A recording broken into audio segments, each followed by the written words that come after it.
All right, we are live. Hey, everybody, welcome to another episode of Secular Jihadists for a Muslim Enlightenment. My name is Ali A. Rizvi, and with me is Armin Navabi.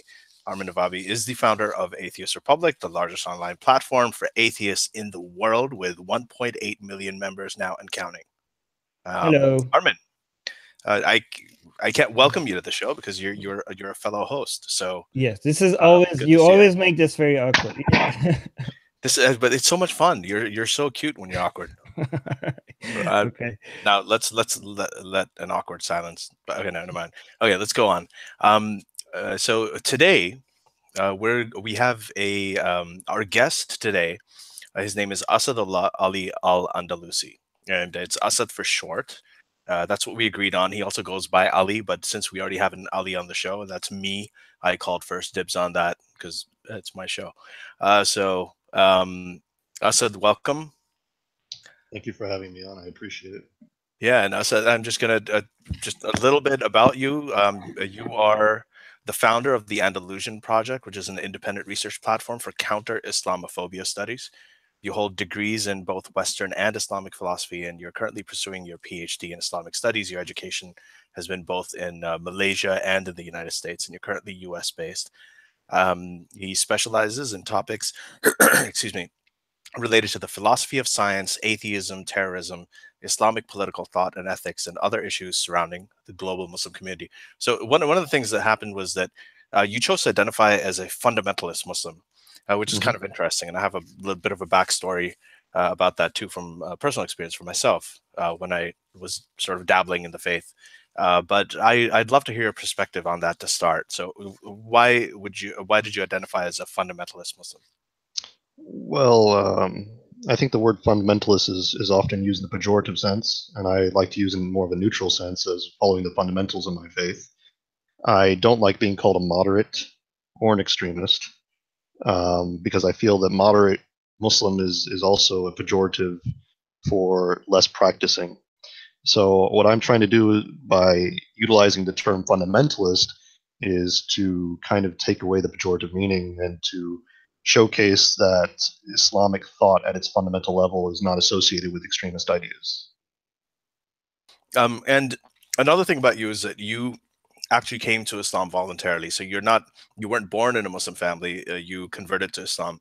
Uh, this is kind of interesting because obviously the majority of Muslims in the world are Muslim primarily because they were born into Muslim families. But you chose to come to the faith, which is why we thought that you'd be great to have as a guest. Where you could really talk about the ideas because you seem familiar with them um, quite a lot. We are definitely going to disagree. Hmm. I think Armin agrees with that. Armin agrees that we're going to disagree. Armin agrees with me. Okay, this is getting weird.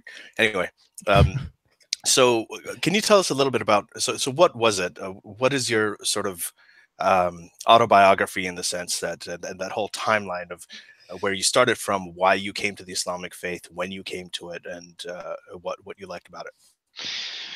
Oh, well, I'll try to be as concise as possible because I really like to get into the topic. That said, it is mostly true that I did convert to the faith. However, my ancestry is Islamic. I mean, my grandparents originally come from the province of Andalusia, from Spain.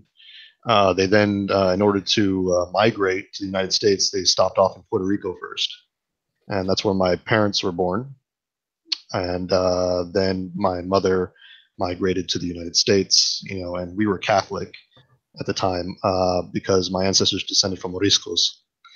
I didn't find this out until I was studying Islam later, at a later point in time, in the history of Islam, that I found out that my ancestors were actually Muslim, especially when I looked up my last name. So that was interesting. Uh, and But the reason I came to Islam was actually during sort of an existential crisis while doing my undergraduate in philosophy. That was during my senior year, and uh, and I was sort of drifting away from traditional Christianity because I had moved away from Catholicism and moved into the Orthodox Church, and there were a lot of discrepancies that I had with the doctrines, and I started looking for another faith that made the concept of God more coherent to me. I never really had an issue with God itself, the concept of God itself. That was sort of something that I've always been sort of naturally attuned to. So it was more about the doctrine surrounding God, the religion that I thought was most appropriate, message from God. And I found Islam to be the most coherent in that respect. And I didn't find any sort of contradiction in its doctrines. And I found many of its moral precepts to be quite, quite moral. And I think it was also very easy for me to read the Quran in the sense that I was already very well educated in history and other things. So I didn't find much conflict therein, at least initially, and even after that, I felt that there was always some sort of coherence. I never felt that I had to ignore certain things, and so I've been quite comfortable in my faith since then. And that's basically what I would say. So when you one question, I guess, is that did you convert to Islam? Did you accept the Islamic faith before you started reading the Quran, or did you become Muslim and then, or did you read the Quran and that brought you to the faith, or was it a mixture? I read the Quran and Islamic history and things like this, and I think there was a culmination of different factors that really brought me to the faith. Of course, as the human experience is not simply intellectual; it's also in many ways spiritual. Even as an atheist, you may not agree with that term spiritual, but I think you would agree with the term existential, as in a sort of emotive, sense of being. As a human being, there are certain things that you are naturally attracted to, like the aesthetics of life and things like this, right? So those things can't be explained rationally. So there's a culmination between these two things that really brought me to the faith. And there are a number of details as well, but that's the general. Okay, so we're gonna get into this, and then Armin. There's echo. Oh, is there echo? Yeah.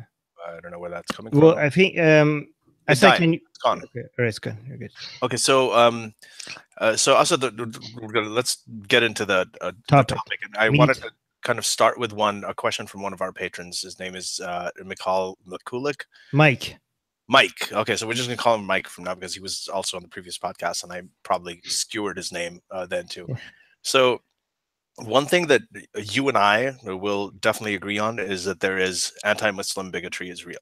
Okay, so I've gotten at people I don't identify as Muslim at all, but I do get a lot of, anytime there's a terrorist attack and I say something about it, they say, get out of here, go back to your country, you dirty terrorists. I've gotten that kind of thing all the time. My wife has gotten it too. So I do agree, and I think we both agree that anti-Muslim bigotry exists. But the question is about this word Islamophobia. So Mike wants to ask, please define Islamophobia and why there is no Christianophobia or Mormonophobia. Before you answer, after this one, if the questions, let's go a little bit into the actual topic, like is Islamic extremism Islamic, and then go to the questions, and also more questions regarding the topic as well. But this is a good question, so let's answer it, but then let's go to the meat of the topic. I wanted to actually go from here and then move on to the extremism. Yeah. Okay. So. Okay. Well, that's a two-part question.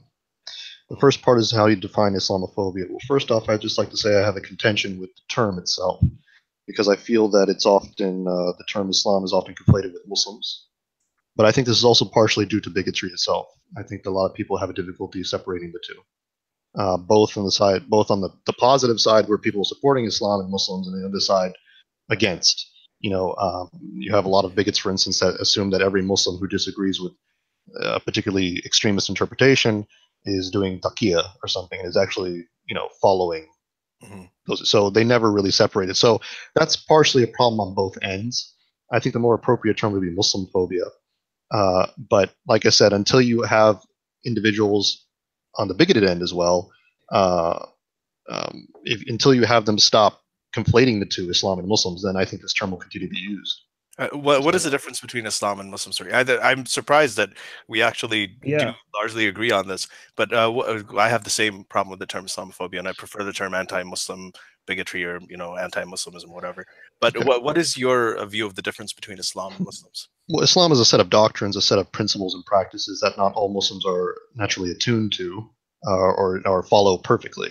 I mean, even within academia, we make a distinction between Islam or Islamic and Islamicate. So, for instance, we will look at certain civilizations that were claimed to be Islamic to some degree, and we'll show, that, at some point, like, for instance, the Ottoman Empire eventually did adopt, allowed for their constituents to drink alcohol. Now, we would never consider this to be an Islamic society at that point, or that an Islamic identity or an Islamic behavior, right? It would be more of a part of the Islamicate civilization. So, I mean, this demarcation has existed for quite some time. I think it's just made popular in the media, like most terms, like moderate and extremist and things like this. I Sorry.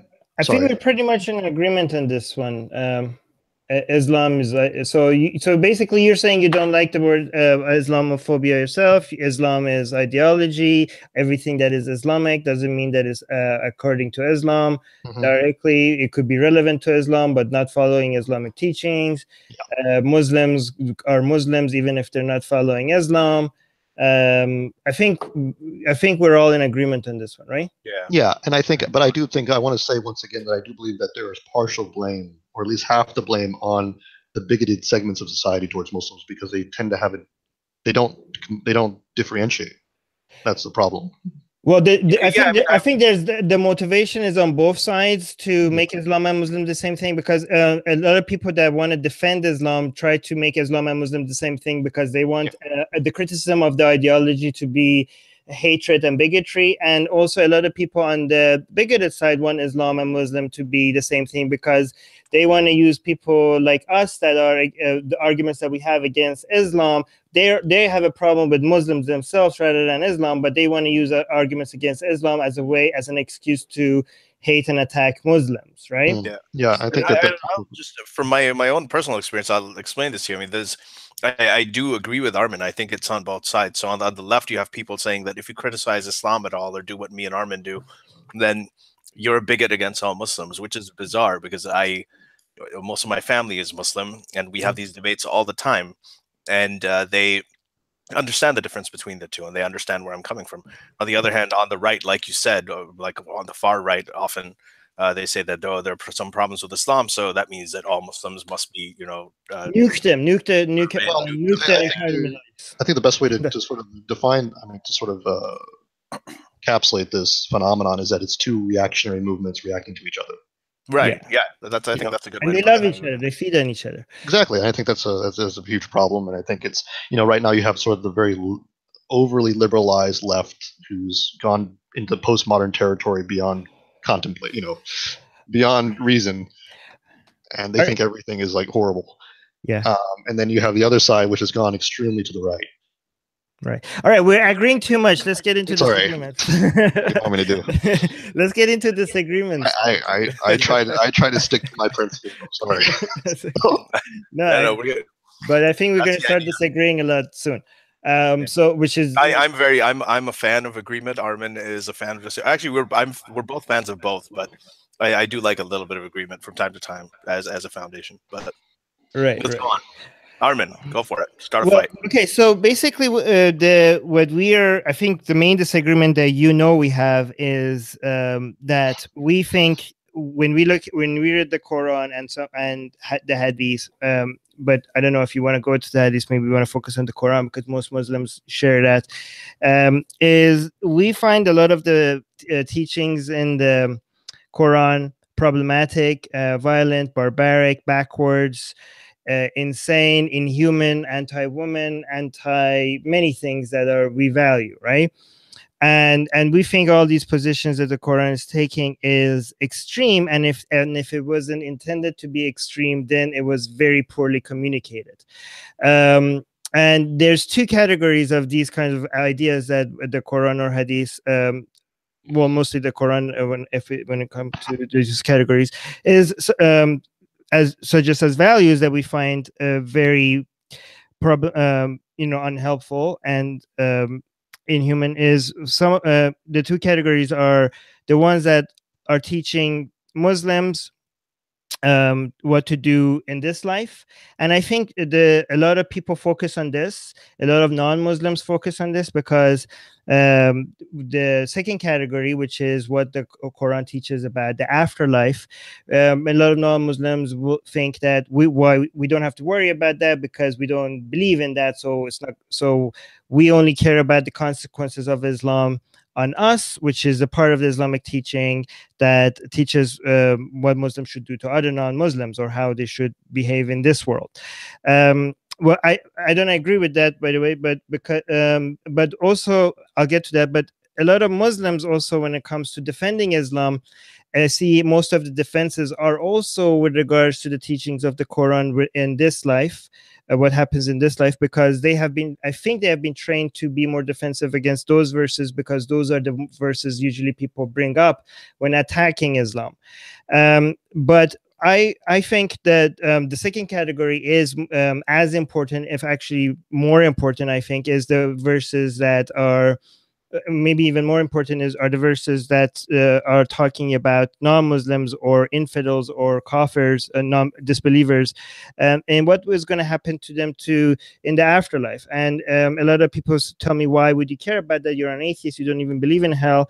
I'm like, yeah, but you do, right? You think this. Why would you believe in a God that thinks that torturing disbelievers, pouring hot water and then burning their skin and then putting their skin back on and then burning it again just because they didn't believe? Why would you think that's okay? And what does that say about you if you think that this is a fair thing to do to us? Even if I think it's never going to happen, the fact that we are considered deserving of such punishment is and people accept that as us deserving of such punishment is very problematic, right? Anyways, I think I talked too much, so maybe I will let you guys talk about it, respond maybe a little bit. Okay. Well, first off, I'd like to kind of direct where the conversation is going here a little bit. You mentioned hellfire there. I think we should talk about that. That said, prior to this podcast, I think we agreed upon mostly focusing sort of the violence aspect, if that's okay with you. Okay, but did we? Because okay, I don't remember. Okay, but all right, sounds. If you want to head it to that direction, then you're our guest. No. I do want to address the hell aspect as well. The thing is that because we have such little time, right, I want to focus on one issue particularly. Okay. It's because when we talk about Islamic extremism, the imagery that tends to come up is not necessarily theological. What tends to come up is the violent aspects of it. I think that is what most people are really concerned about, and not so much the opinions that people have about the afterlife, as you actually already mentioned. Now, that said, I'm not going to stray away from it. I mean, we can still talk about it, but I would like to focus on that primarily. Okay. That's okay. Yeah. Sure. I just want to say, in terms of the afterlife... Echo again. There's echo again. Oh, really? Is it gone now? No. Oh, crap. I can't hear it. No, it's not. It's fine now. It's fine now. I can't hear it either. Yeah, I think when I go from unmute to mute, I think that's what happens. So, just to let the audience know, full disclosure, I'm eating fries, so I mute myself when you're not going to mention I'm talking. I just did. I had to be open. It was killing me. All right. Well, it probably is killing me. Literally. All right, go on. Okay. So, one thing that I want to talk about the hellfire thing. The reason I think it is important, and it is probably relevant to the violence and the terrorism that we see in the headlines all the time nowadays, is that I'll give you an example. Surah 5 verses 72 to 73. They say that anybody who those who say that Allah is the son of Mary, or these are disbelievers, or according to some translations, blasphemers. It also says those who believe that Allah is one of three, as in believe in the Trinity, are disbelievers and or blasphemers. So, and for them, there is a great punishment in the hereafter. Okay, so that's essentially the thrust of the verse. Now, when people see this, it doesn't say go kill Christians. It doesn't say Christians are, that we should commit any violence against Christians. I mean, it does say you should fight Christians in other places, but not in this particular verse. But when people read it, they think that, okay, these people are so bad that God wants to punish them for eternity in hellfire. So that automatically creates a dynamic, like in Pakistan, for instance, where just last week, another Christian boy was beaten to death by a mob, right? So, and this happens all the time. Asia Bibi, who is was accused of blasphemy, she's been in jail for ages. The governor of the largest province in that country, who tried to stand up for her. He was murdered by his own bodyguard, and the murderer's funeral had 1 million people at it. So there is a sentiment there. And these, when you have these words, they don't have to necessarily say fight the Christians, but they create an in-group, out-group dynamic that we are good. These other people are going to go to hell forever, right? So that way it is connected to it. So the whole idea of hellfire, who's going to hell, who's not going to hell, how can you stay away from hell, and all these other people deserve hell because they're immoral and they've gone astray. That sort of that rhetoric that's in the Quran itself. I mean, the Hadith, it's all over the place, but let's stick to the Quran. Is in the Quran itself. That really puts a certain kind of thought into the minds of people, and the way that they view their own fellow human beings, just because they have a different set of beliefs. So in that way, it is connected. I mean, to make Ali's point, I mean, imagine if I wrote a document that said Muslims deserve to be tortured, or the Jews deserve to be tortured, or Black people deserve to be tortured, right? And if even though I didn't say go and torture the Jews or go and torture Black people, if I just say these people are deserving of torture and punishment, it's still not a very good tone to have against a whole group of people. Okay. Yeah, right. Anyways, we should let you respond. Probably we talk too much. That's okay. I just have to respond to 2 points. It's okay. Yeah. I don't see a direct causation between this particular ayahs and violence that's being committed in the world today. Like I said, many of the monotheistic traditions have similar verses in their text, and we don't see that occurring. And I think that's a good comparative analysis there, especially with fundamentalist Christians in the United States. You don't see them doing those sort of things as a result. Likewise, most of the persecution that's occurring right now against ethnic groups are being performed by atheists or individuals who don't even believe in an afterlife. For example, the Buddhist in Myanmar. And Bashar al-Assad, a secular Baathist in Syria, who's currently slaughtering his own people. So I find it hard to believe. Oh, and by the way, we can even go back further just a little bit during the reforms of the Ottoman Empire, when the Turkish secular nationalists, the Young Turks, took over and committed the Armenian genocide. Yeah, I mean, there's a lot of things there. I don't think there's a direct causation between suggesting that people are not going to be in paradise or going to be committing, to hellfire, and issues of terrorism. Now, if that were the case, we would find terrorism committed throughout Islamic history. But of course, you may, contend against me go against me regarding that. But I don't think that's the case. As for the second point, Armin, I think it's interesting that you mentioned if you wrote a document that said, well, these people are going to be tortured. I don't think there's a similarity there, because I mean, you're kind of implying that the statements being made in the contemporary, like within this world, like they should be tortured right now, whereas we're talking about matters outside, which has no correlation with, as far as, or no causation in regards to how people act, right here and now. I mean, for example, I believe the verses that you just noted, but I have no desire to harm you. I was just saying it's wrong. Whether I wasn't suggesting is. If you want to say it's wrong, that's fine. But I want to try to say is I don't see how that's connected to the topic at hand. Yeah, because you're okay. So because if you want to focus on violence, regarding the first point that you're bringing up, when you bring up other examples that people without Islam committing violence, wouldn't it sound like me saying Nazi ideology is not harmful because I could find examples of non-Nazi people committing violence? No, I'm just saying that there's no direct causation between belief in the afterlife and. No. To you, in your response to Ali's point, right? You mentioned a whole bunch of secular people or Buddhist people or other groups of people that did harmful things, committed genocide, and did a lot of things that had nothing to do with Islam, right? They committed these crimes without having anything to do with Islam. But I'm saying that can't I use these examples, the same examples that you brought up, to suggest that Nazi ideology is not harmful because they were also not Nazis? Well, I'm just saying that there's no evidence to suggest that belief in the afterlife leads to these events. Right. So those are two separate claims. One to say that's what I'm responding to. Okay. Yes. No, but I'm saying there's one claim to say that there's no evidence, right? But then these counter examples doesn't really back. You could. I could even give you more counter Yeah. examples, right? So I'll give you I'll add to this, and I'll just give one example.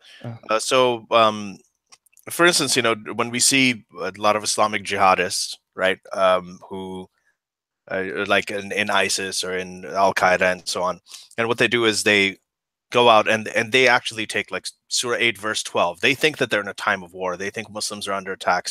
And they think that this is completely in context, where Surah 8:12, the Battle of Badr, is used as an example, and it says, and God said to the angels, I will cast terror into the hearts of the disbelievers. So smite them upon the neck and smite and strike off their fingertips. So it basically tells them to behead them and cut off their fingertips.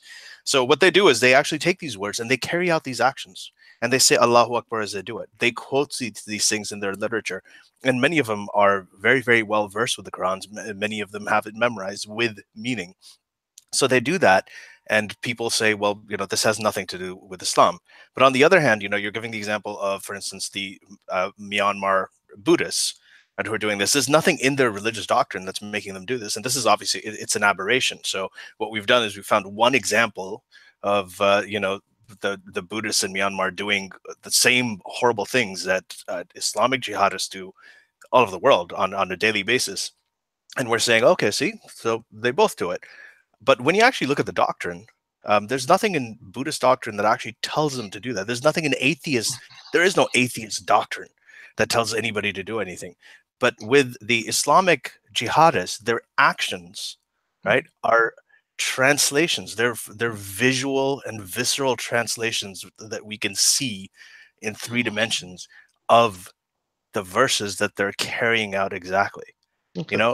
So this is a point of confusion for many non-Muslims. So I understand there are a lot of Muslim people who say, well, it's misinterpreted and doesn't mean this, out of context. But to non-Muslims who are actually reading the word, they're like, am I going to look at the word of God, what they say is the word of God, or am I going to look at all these human beings and their extensive books on tafsir and exegesis and so on? So how would you go about countering that?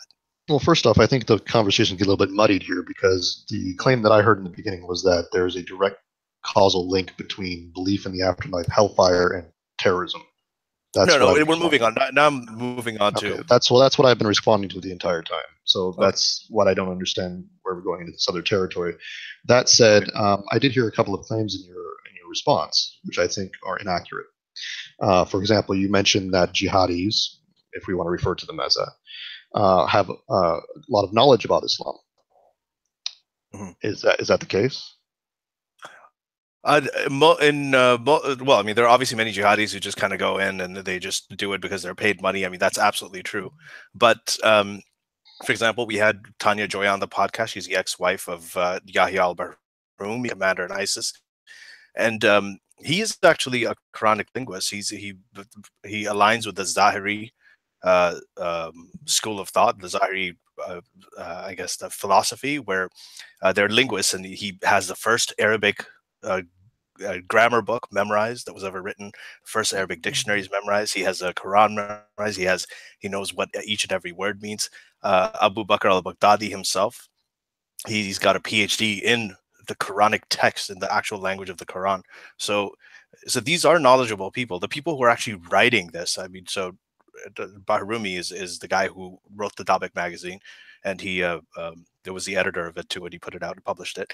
So these are people who are actually very well versed with the Quran. Of course, there's like pawns and there's like soldiers and the people that go to the front line who are just, in it, they're just kids and they're just doing it because they've been told, they can get virgins in the afterlife, and there's puberty and there's segregation. So that's, there's many different motivations. But at the leadership levels, a lot of these jihadist leaders are definitely very well versed in the Quran and the Quranic language and Islamic history as well. All right. Well, first off, what was the sister's name that you interviewed? I forgot her name again. Her name is Tanya Joya. I mean, let's forget about her. Let's talk about her husband. Yeah, a number of claims, though. All right. Well, I disagree with you in terms of their education level. My PhD is on ISIS. I've studied their documents in depth, including in every single issue of Dabiq and Rumman. I have gone over them extensively.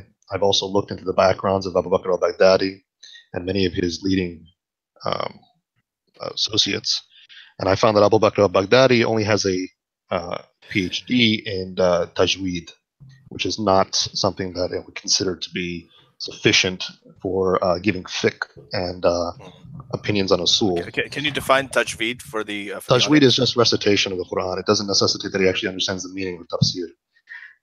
So it just means that he knows how to recite every different qira'at, which is essential for any hafid of the Quran. But it's not essential to understand the meaning of it as a result of that. He's also been bashed by Al-Nusra Front as a result, constantly told how ignorant he is as a result of that. And many leading authorities in Al-Qaeda have also spoken about his ignorance. Sorry, can you clarify what's essential? It's essential for what is essential? I wouldn't. You said something is essential for understanding the Quran. What was that? No, not understanding what you need to know, understand like tafsir and fiqh and usul, like things like I'm just saying things to give like legal opinions, respects to these things. But he's only his only education is in tajweed. As for this other individual, I'm not very familiar with him. It's the first time I've actually heard of him when his wife mentioned him. And I'm not too familiar with his background in my studies. I haven't actually. That said, there are a number of studies from many prominent academics that showcase that the majority of ISIS fighters, the vast majority, are very, very uneducated when it comes to Islam. From interviews from Anne Speckhard, 400 interviews that she did with Talking to Terrorists, including her recent book about ISIS. We have numerous studies from Olivier Roy, a French sociologist and political philosopher. And I have many of their quotes here, if you'd like, showcasing what they've learned on the subject regarding their education and their motivations as well. We can get into that in depth if you wish. I think that's. I agree with that. I'm pretty sure most, not only most ISIS fighters, I think most Muslims are not very educated on Islam. Would that be a fair thing to say? Yeah, that's why I specified and I said the leadership. Well, I think even the leadership is quite ignorant. No, so was that fair? Is that a fair assessment? Yeah, I mean, for example, let's just give a hypothetical here, or not hypothetical. Let me just ask you a question. I have a number of questions to ask you as well. I've read your book, Ali, so it was actually well written. Okay, wait, you haven't read my book? Thank you. I haven't read. Sorry, Armin. I apologize. Oh no. Okay, I will do it next. Okay, you're not invited back here. Okay, I'll do. I promise you, I will read you. Okay, thank you. That said, Ali, I wanted to read yours first. I just I like the title. I apologize, Armin. So I went through your book and I found it very interesting. There are a lot of things I disagree with, obviously, but I thought it was well written. And I want to ask you about that. But first off, I'd like to discuss what is your definition of fundamentalism? And I think you referred to it as being a literalist. Is that correct? Yes. Okay. Was that be an accurate depiction? Accurate depiction of what a fundamentalist is in terms of, and would you consider, for instance, like Osama bin Laden to be a fundamentalist? Well, based on a definition of literalist, I consider most Muslims to be fundamentalists. Okay.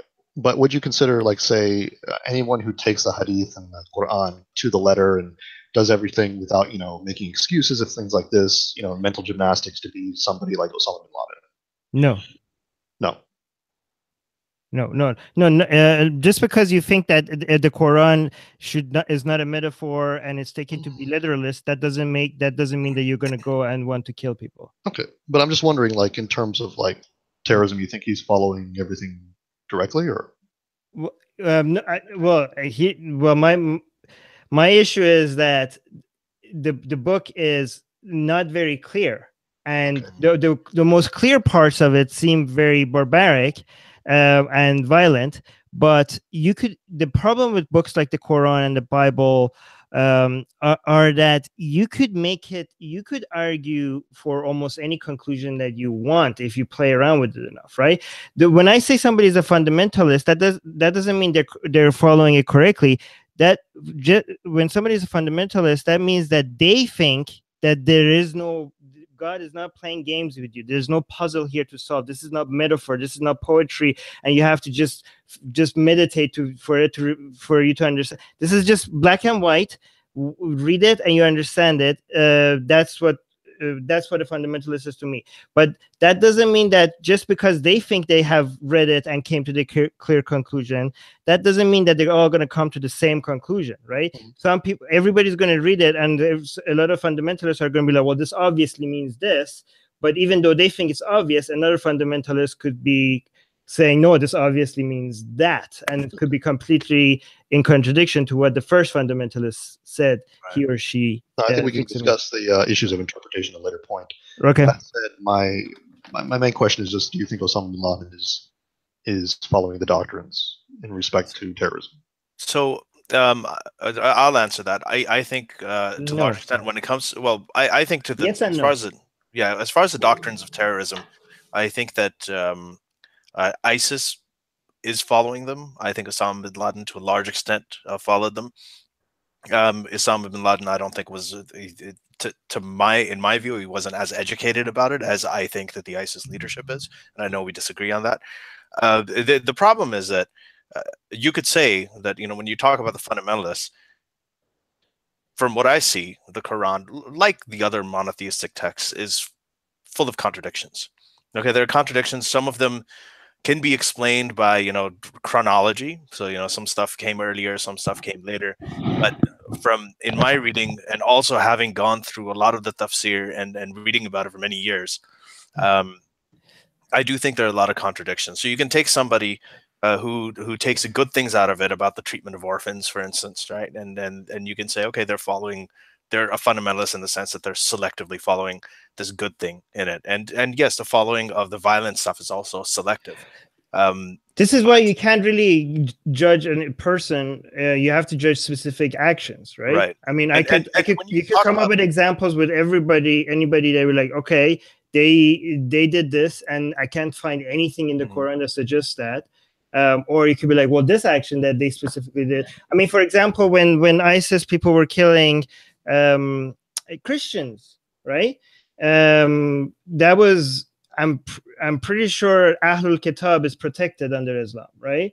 So I was like, okay, that doesn't seem, even as somebody that is fighting Islam, that does seem that you can't just kill Christians like that. Maybe if they were Hindu or atheists, but Christians and Jews, unless they didn't pay the jizya or outright denied converting or moving, you can't just line them up like that and behead them. So there are examples that you come up with that you could like, okay, this is definitely not Islamic, even if I'm against it.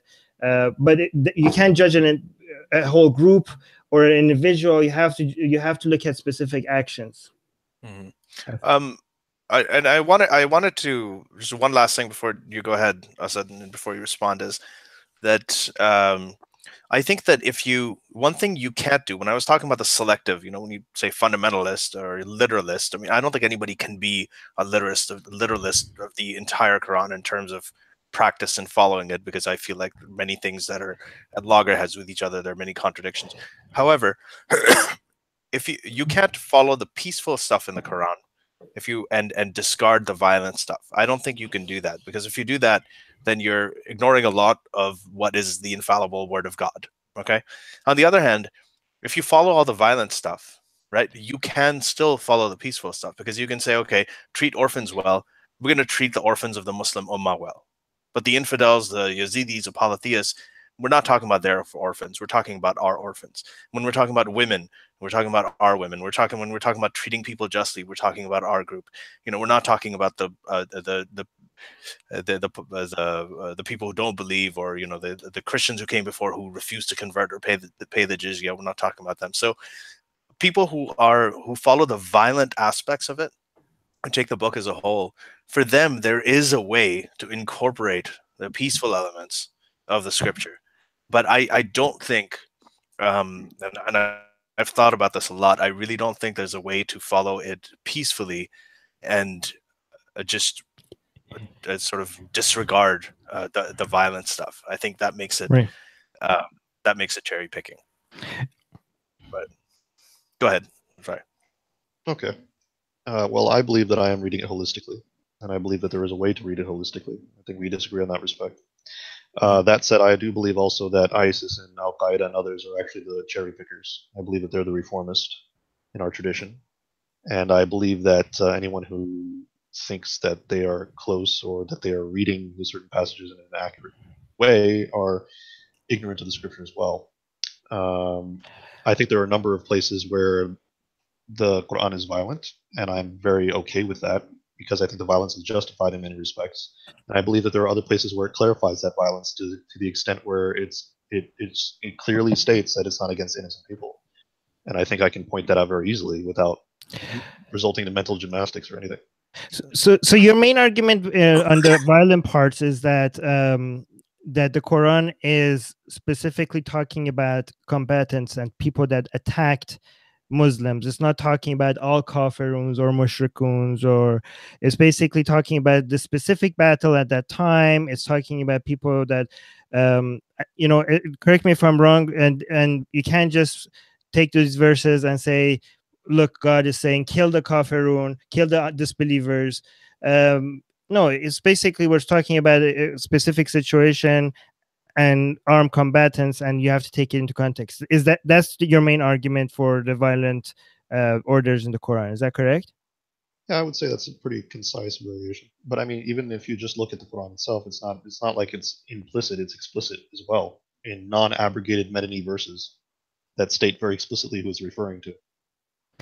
Right, but so here's the thing: imagine if I was being attacked by somebody, and then I all of a sudden want to go retaliate or defend myself and get my buddies to go retaliate.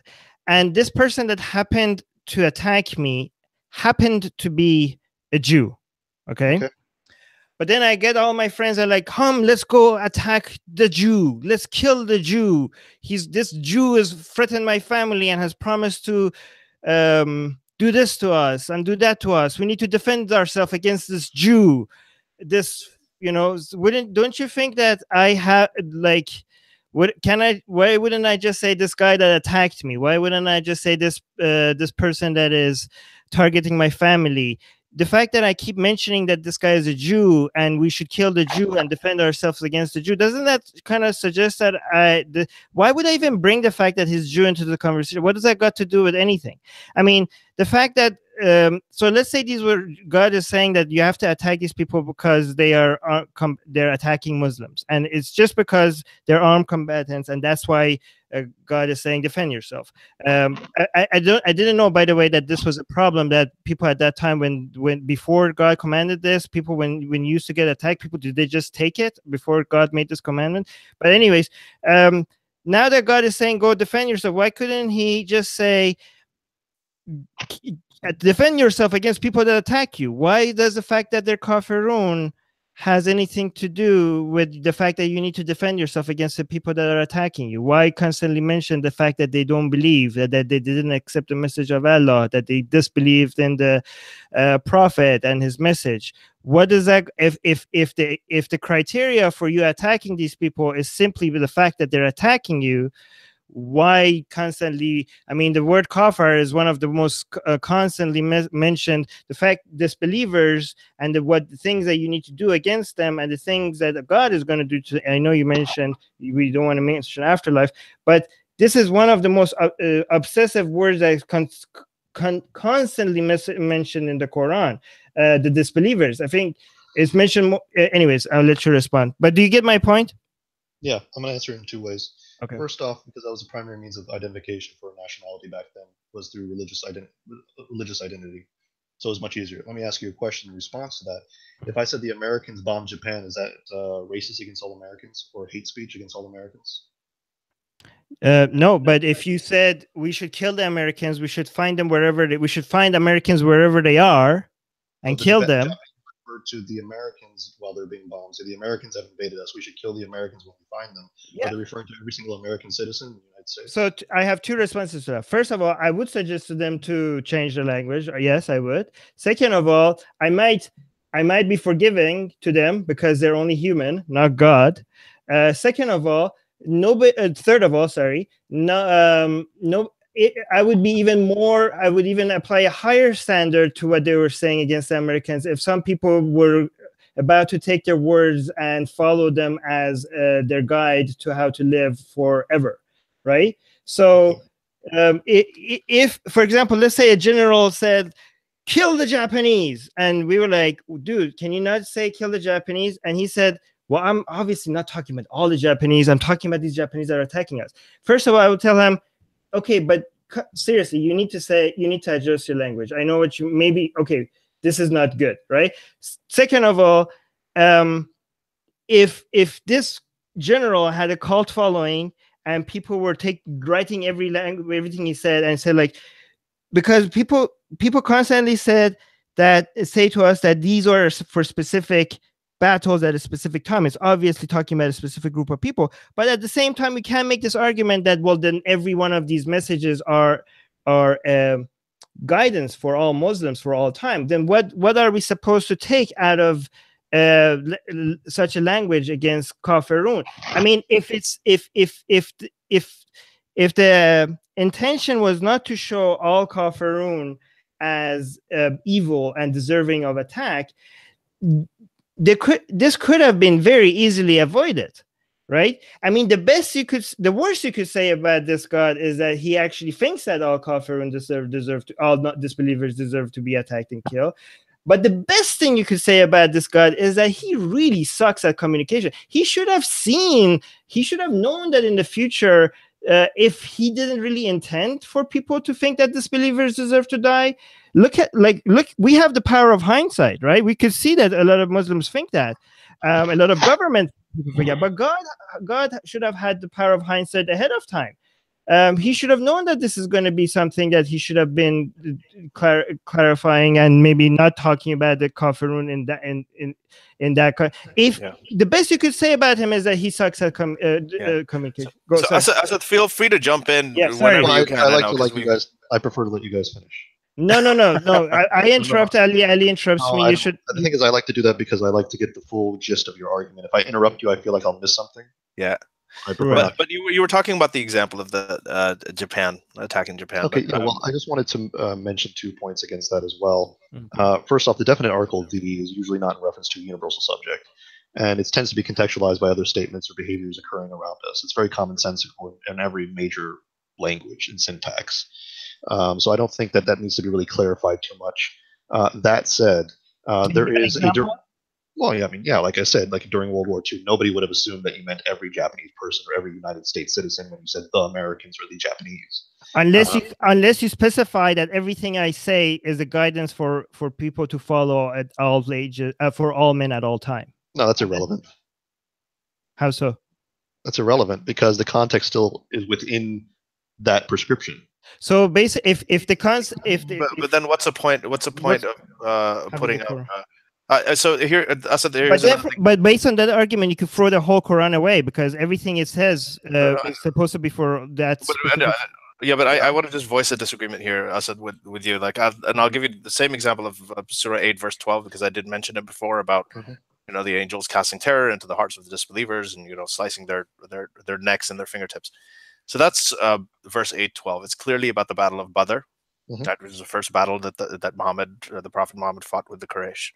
Now, I was on The Agenda with Steve Bacon. This is a TV show here in Canada, and I was speaking with Shabir Ali. I don't know if you're familiar with him. Yep.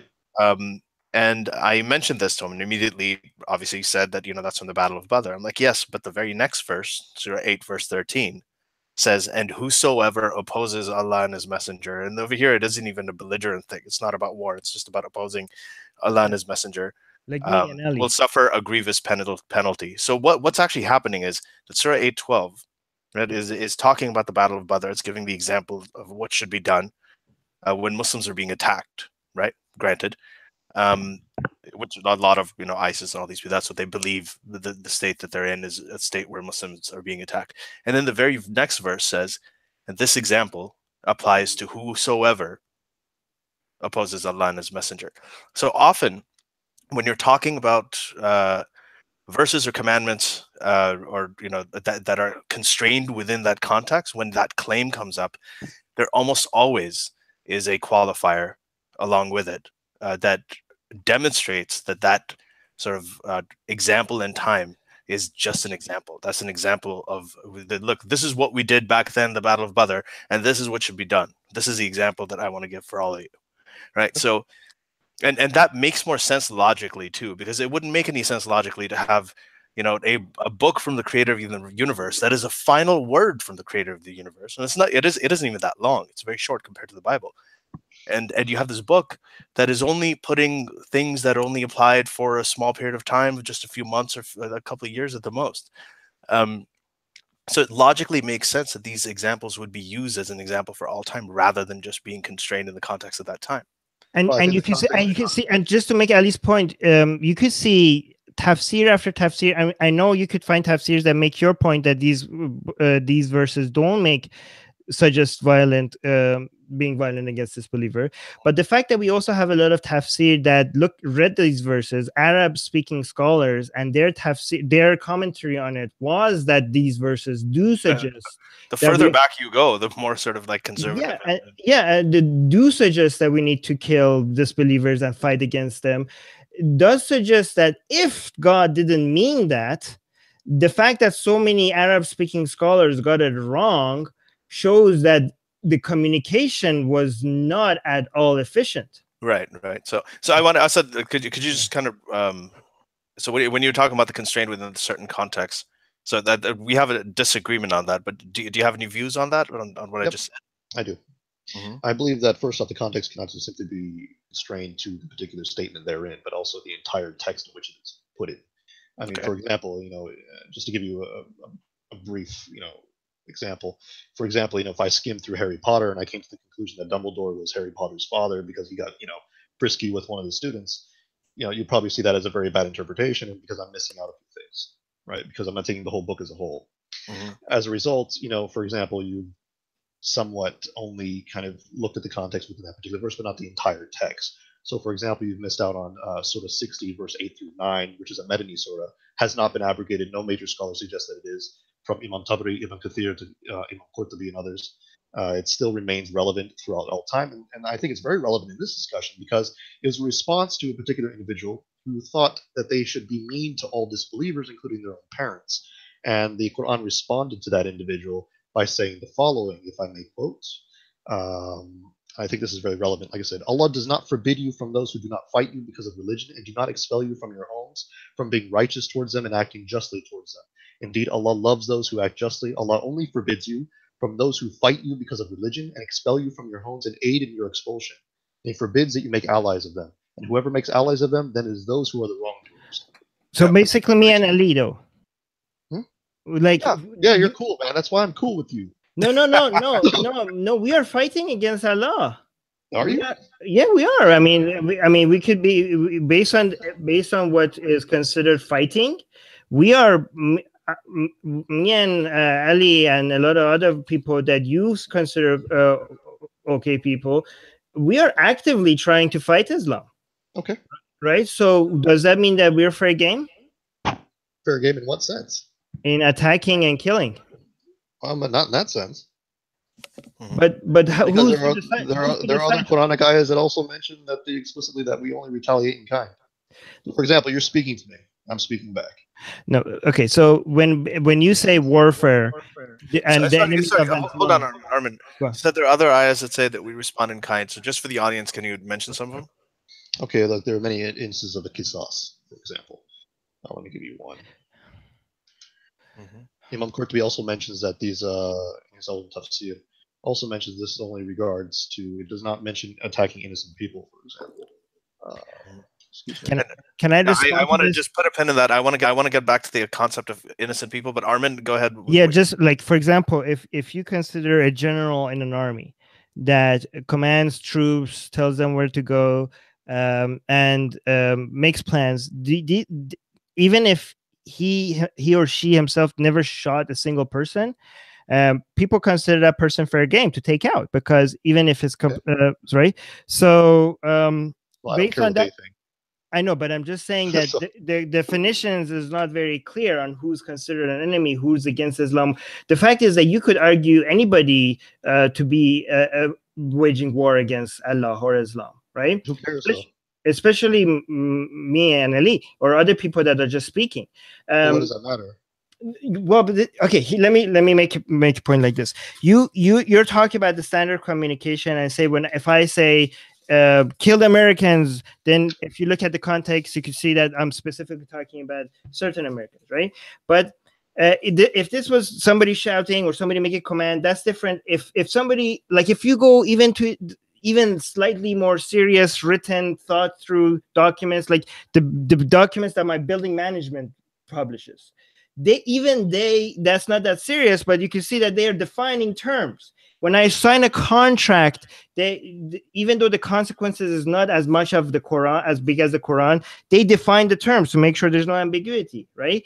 Now, if you go higher consequences, if you look at documents produced by the UN or laws written by the government, they know the consequences of getting these things wrong is even more. So they go even in more detail just to make sure that there's no loopholes, there's no misunderstanding. Even after that, they still sometimes people criticize them for not being clear enough and being. But now you're talking about a document that is more serious and more important than all of these. That's supposed to come from the creator of the universe. That is supposed to be a perfect, infallible guide for all humans. And you're saying that the standard of communication that you're applying to that is with this Japanese referring to the Americans, instead of like looking at, like, I would expect way more clarity from completely predict how different people are going to read this text and interpret it.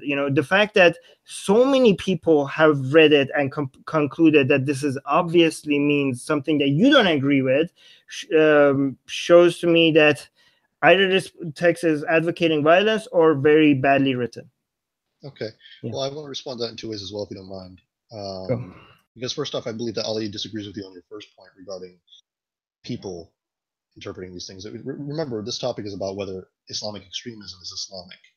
So in defining Islamic, in chapter 2 of your book, Ali, if I may quote you, I'm sorry, defining Islam or any religion for that matter by the actions of its adherents is problematic. The actions of religious are not the definition of the religion. So I don't think that we should be using that as a benchmark. Secondly, I think that Ali would disagree with you in that respect. I'm just quoting you, so I think that. Can you repeat that part? That was a little bit low. What I was it's part of what I said was that we define Islam, or I define Islam by the content of the scriptures, Islam's canonical text. So I define it by the context of the scriptures, not by the practices of its adherents. But I think Armin and I do kind of. No, I agree with that. I don't think all Muslims follow Islam. Yeah, go ahead. I really don't care whether or not this person interprets it that way or not. What I'm concerned about is what is actually Islamic in this sense. So whether or not, now we want to get to your clarity argument, we can do that. That's fine. Now I think that it's problematic to always assume that somehow a text is unclear. I think that at some point you have to sit down and ask yourself a question: is it the text or is it the person? Because there are many explicit verses in the Quran, the Hadith, and the Sirah literature that make it very, very clear as far as I'm concerned. And I find it very difficult to always have to blame the text when I myself have no issue. I don't see why it always has to be the problem with the text just because an idiot over here thinks it's something else. I don't really get why the idiots you're talking about are scholars, are many people, are who? I mean, the fact is that when you say idiots, this is supposed to be a book for the most simple-minded people. No, it's not. It's never said that at all. Never, not once. Doesn't it say there's a verse that says that this is a clear message? Yes, for those who understand, for those who reflect and think, not idiots. Yeah. For those who okay, that's there are several verses that say this is a clear book that is fully detailed, that is complete. So that's actually those verses. Is it clear for those who understand? Isn't that a bit circular? Anyways, never mind. I mean, because the thing is, it's asking people to reflect. There's also many verses, or one verse in particular, which mentions that there are those who are going to be focusing on the ambiguities of the text in order to, find issues therein, and they're lost. Yeah, Surah 3, verse 7. But so right, so it doesn't ever say that it's for everyone. It never says that. Yeah, but that kind of that is also that can also be looked at in two ways. So that verse itself can be looked at allegorically, even though it goes against the allegory thing. But anyway, well, I mean, we can go into it. I wrote about that verse specifically in my book as well. But it will go off topic. So I just wanted to get back to. And we can have a discussion about that later. I don't want to avoid it. I think it's a very interesting verse. But I wanted to go back to something you said just to try to stick to this topic about innocence. Okay. And I want to give you the example of Surah verse 532, Surah 5 verse 32, which is a very oft quoted verse by some of the sort of, I guess, the apologists, or what, I know you don't like this term, but the moderate quote unquote Muslims.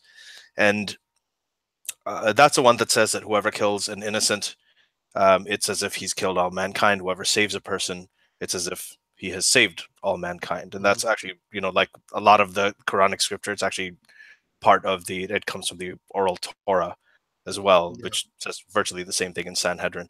So now, when it says that, the actual verse says this. Okay, so I'm going to quote again.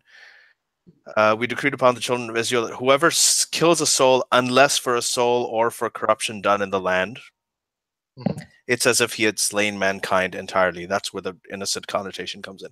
And whoever saves one, it's as if he has saved mankind entirely. Obama quoted that. Obama quoted that too. Now, what happens is that who are the people? What if the person is not innocent? What if the person did cause corruption in the land? Then you go on to the next verse, and the next verse says that those people who have caused corruption and who've waged war against Allah and His Messenger is none but they be killed or crucified, their hands and feet be cut off from opposite sides, or they be exiled from the land. Okay, so here's a problem with this. So your argument, you said that it's very clear that this is it does not apply to innocent people. I don't think so. Yeah. So here's the problem with it. What is we're talking about defining terms, and we must define this, define that. But one of the terms we really have to define that nobody really does is innocent, because back at that time, at the time of the Quran revelation, in that society, fornicators were not innocent. Apostates were not innocent. People who criticized or questioned the Quran, blasphemers, heretics, they weren't considered innocent. Gay people were not innocent. Women who went out, and if they wanted to perform on stage in front of an audience and sing or something like that, they weren't innocent, right? So all of those people, and there's remnants of this in the Quran. Like those, the definition of what's innocent now and what's innocent then. A lot of the people we consider innocent now, like fornicators, like adulterers, like female performers, like feminists, like homosexuals, like all of these people today are, back at that time, were not innocent and would have come under that. I mean, now we're at this point where if somebody draws cartoons of Muhammad, that's considered waging war against Allah. That means that verse talking about them being crucified applies to them. It can reasonably, the verse can be plausibly interpreted to apply to people who are drawing cartoons of Muhammad, because that can plausibly be interpreted as waging war against Allah and His Messenger, right? So, do you see what I'm saying in terms of the definition of innocent and how that has evolved and changed? I think there are a number of nuances here that haven't been made explicit, and I think that would need to be made explicit. Okay, so go ahead and explain. I'm going to mute myself so I can hear. So, for example, for instance, you mentioned that adulterers and such like this would be not considered innocent.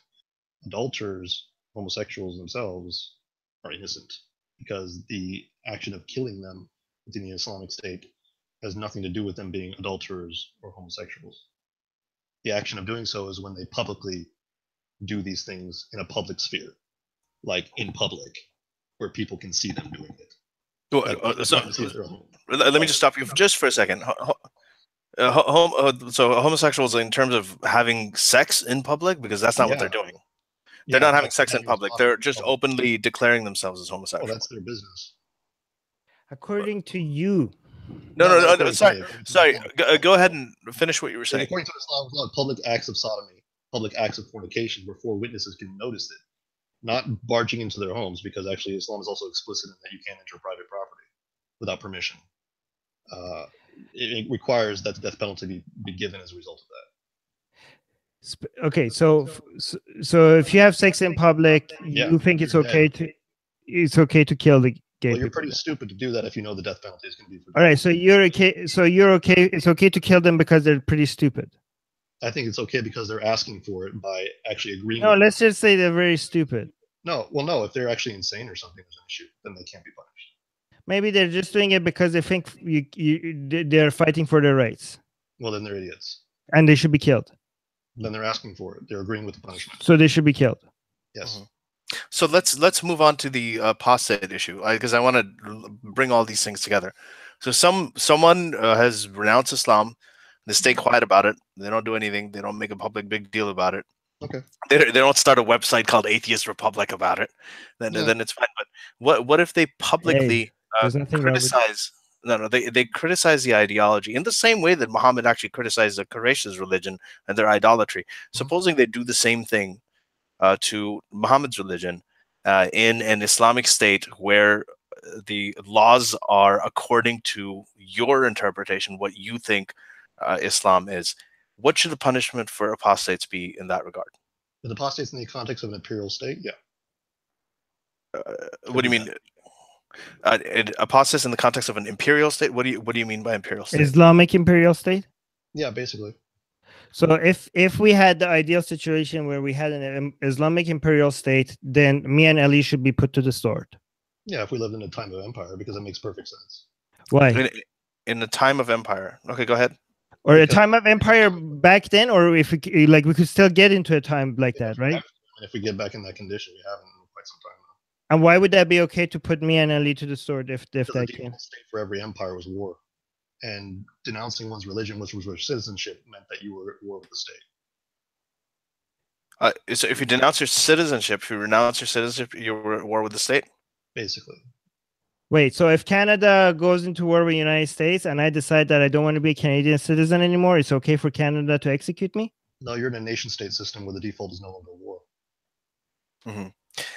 No, but if they were in war with the United States, if the default was that was the case that you were going to the United States as a citizen, then you would be considered. No, let's say I'm not going to the United States. I don't care about the United States. I just want to war with North Korea, and you decide to go and become a North Korean citizen. No, not become a North Korean citizen. I just want to stop being a Canadian citizen. Okay, so where are you going to go? I haven't decided. I'm just renouncing my Canadian citizenship today. He's going to a third country. He's not going to the U.S. He's not going to Canada. He's going to Switzerland. He's moving there with his wife because she got a great job there. I'm just so disappointed with Trudeau, and I'm like, fuck this shit. Yeah. I'm not a Canadian citizen anymore. He's going to renounce Islam, and he's going to renounce his Canadian citizenship, go to Switzerland. He's not a fan of the U.S. either. He's not taking sides in the war. Yeah. Okay, so you're still very anachronistic here because that's not the case back then. I mean, literally, when the Islamic polity came into existence, the first people to come after them were the Byzantine and Persian empires. Like, they didn't spare any time. Like, they literally were like, okay, let's just wipe these people out. I mean, there was the war already started before they even marched anywhere. Yeah. So you're saying that it would be okay to kill me if my Canadian citizenship meant that I'm taking the enemy side? Yeah. So in the empire, if in the Islamic Empire, considered treason is okay. So in the Islamic Empire side time, right? If we had an Islamic Empire, is nobody capable of reading the Quran and saying, "Okay, I don't believe in this," without actually taking the enemy side? It happened during the time prior to the Medini state being established. Yeah, I mean, he allowed them to go. It was fine. No, like this. Okay, so basically, but you're just saying that me just saying I'm not a Muslim doesn't necessarily mean I'm taking the enemy side. I just read your freaking book and I think this is ridiculous and I don't believe in it. I don't care about your enemy. I don't care about you. I just don't believe in this. Why would you say I committed treason just because I don't believe in this? You're saying in an Islamic Empire situation, me saying I don't believe in this book is the same as treason? Yeah. Because why? Like we do today. What? Because their identity was very much tied to their politics. I mean, you can't separate it like today. It doesn't exist. No, I mean, what do you mean? Even in the Islamic Empire time, there are a lot of people within the Islamic community that doubted the Quran or rejected the Quran without actually taking the enemy side. Yeah, prior to the establishment of the state. Like when is this? You're talking about the Sorry, what? Prior to the real establishment of the Medini period. But also after it. After the It's very rare. I mean, the thing is, look, for example, even during, I brought this up in a previous conversation with you as well, even the Roman Empire, prior to the establishment of Christianity, persecuted the Jews and the Christians as a result of their lacking belief in the polytheistic gods, because they assumed there was a political dimension to that. Well, that doesn't make it okay. They're it assholes does. for doing that. It makes sense, because if you think about the context in which they live, that does make perfect sense. No, I mean, So just because can I empires jump in did that for a doesn't second? make it okay, though. Like I mean, and empires doing something makes it okay. Well, that's the context in which they live. What other options do they have? Yeah, well, Not to I kill mean, your citizens because they change their opinions. That's an option. It's not just changing your opinion back then, though. That's what you're assuming based on. No, but Islam itself keeps on suggesting that this is a religion. You know, it's not based on identity. It's based on belief. It's based on the shahadat. It's based on believing in the Quran. It doesn't. Yeah, but you know, you either reject it or I believe in it because of the arguments that made it. Even when you're talking about converting to Islam, it has nothing to about. It's not about changing your citizenship or your race or your identity. Is changing your beliefs. That's all it is. No, the concept of ummah is very much political. But okay, but you're making a political argument and you're saying this makes political sense, but that doesn't make it. This doesn't make you killing people because of them switching, even if what you're saying is true, which I don't think is true. It is. But I don't think like saying that this makes strategic. You know, the fact. So let me make it like what Genghis Khan, for example, did. In the way his empire, he spread his empire. A lot of it made strategic sense. If your goal is to spread your empire, right? That doesn't make it morally right just because it makes strategic sense. He did a lot of things strategically very correctly, right? But if your end goal is to spread your empire, but not actually caring about individual humans, yes, what you did is right. But you know, look at his results. He spread his empire. He defeated the Persian Empire, the Islamic Empire, the Chinese. So just because strategically it makes sense, that doesn't mean like he's the greatest mass murderer of all time. We don't look at Genghis Khan and just because he had a good strategy, look at him as somebody that did things right. Yeah, I have. There's one problem I have with this argument, Asad, and that's that whenever we say, you know, that should apostates be killed, and they're like, okay, if it's in the time of empire and, you know, we're expanding and so on, then yes, they should be killed because all these other civilizations did it. You know, they killed people for treason. The thing is, if they were wrong for killing people for treason, to me, what that does is it kind of reduces the Islam argument that, okay, it's really no different than all these other political, you know, empires that existed in the past that were not divine. It's a very, very human thing. So it makes it a little bit more human for me. It makes it seem like it was more a human-generated politics rather than a divine, because it doesn't seem that much different from, as you said, from other states that have imposed the death penalty for treason. That's the first thing. The second thing is one problem with this argument is that, you know, if you at a time of empire, like you said, you know, you had the Ahl al-Kitab, you had the people who were Christians, for instance. You had people who were born and raised Christian. They were living in these Islamic states. They were paying the jizya, or they had, you know, whatever conditions were placed upon the minorities. But then if you had a Muslim who converted to Christianity, right, who accepted Islam but then went back to Christianity, the punishment on him would be death. Now, you already have Christians there. It's okay to be Christian in this empire. But if a Muslim converts to Christianity, and if he leaves his religion once he's come to Islam, the punishment is death. And to me, that goes to show that it isn't just about treason. It isn't just about empire.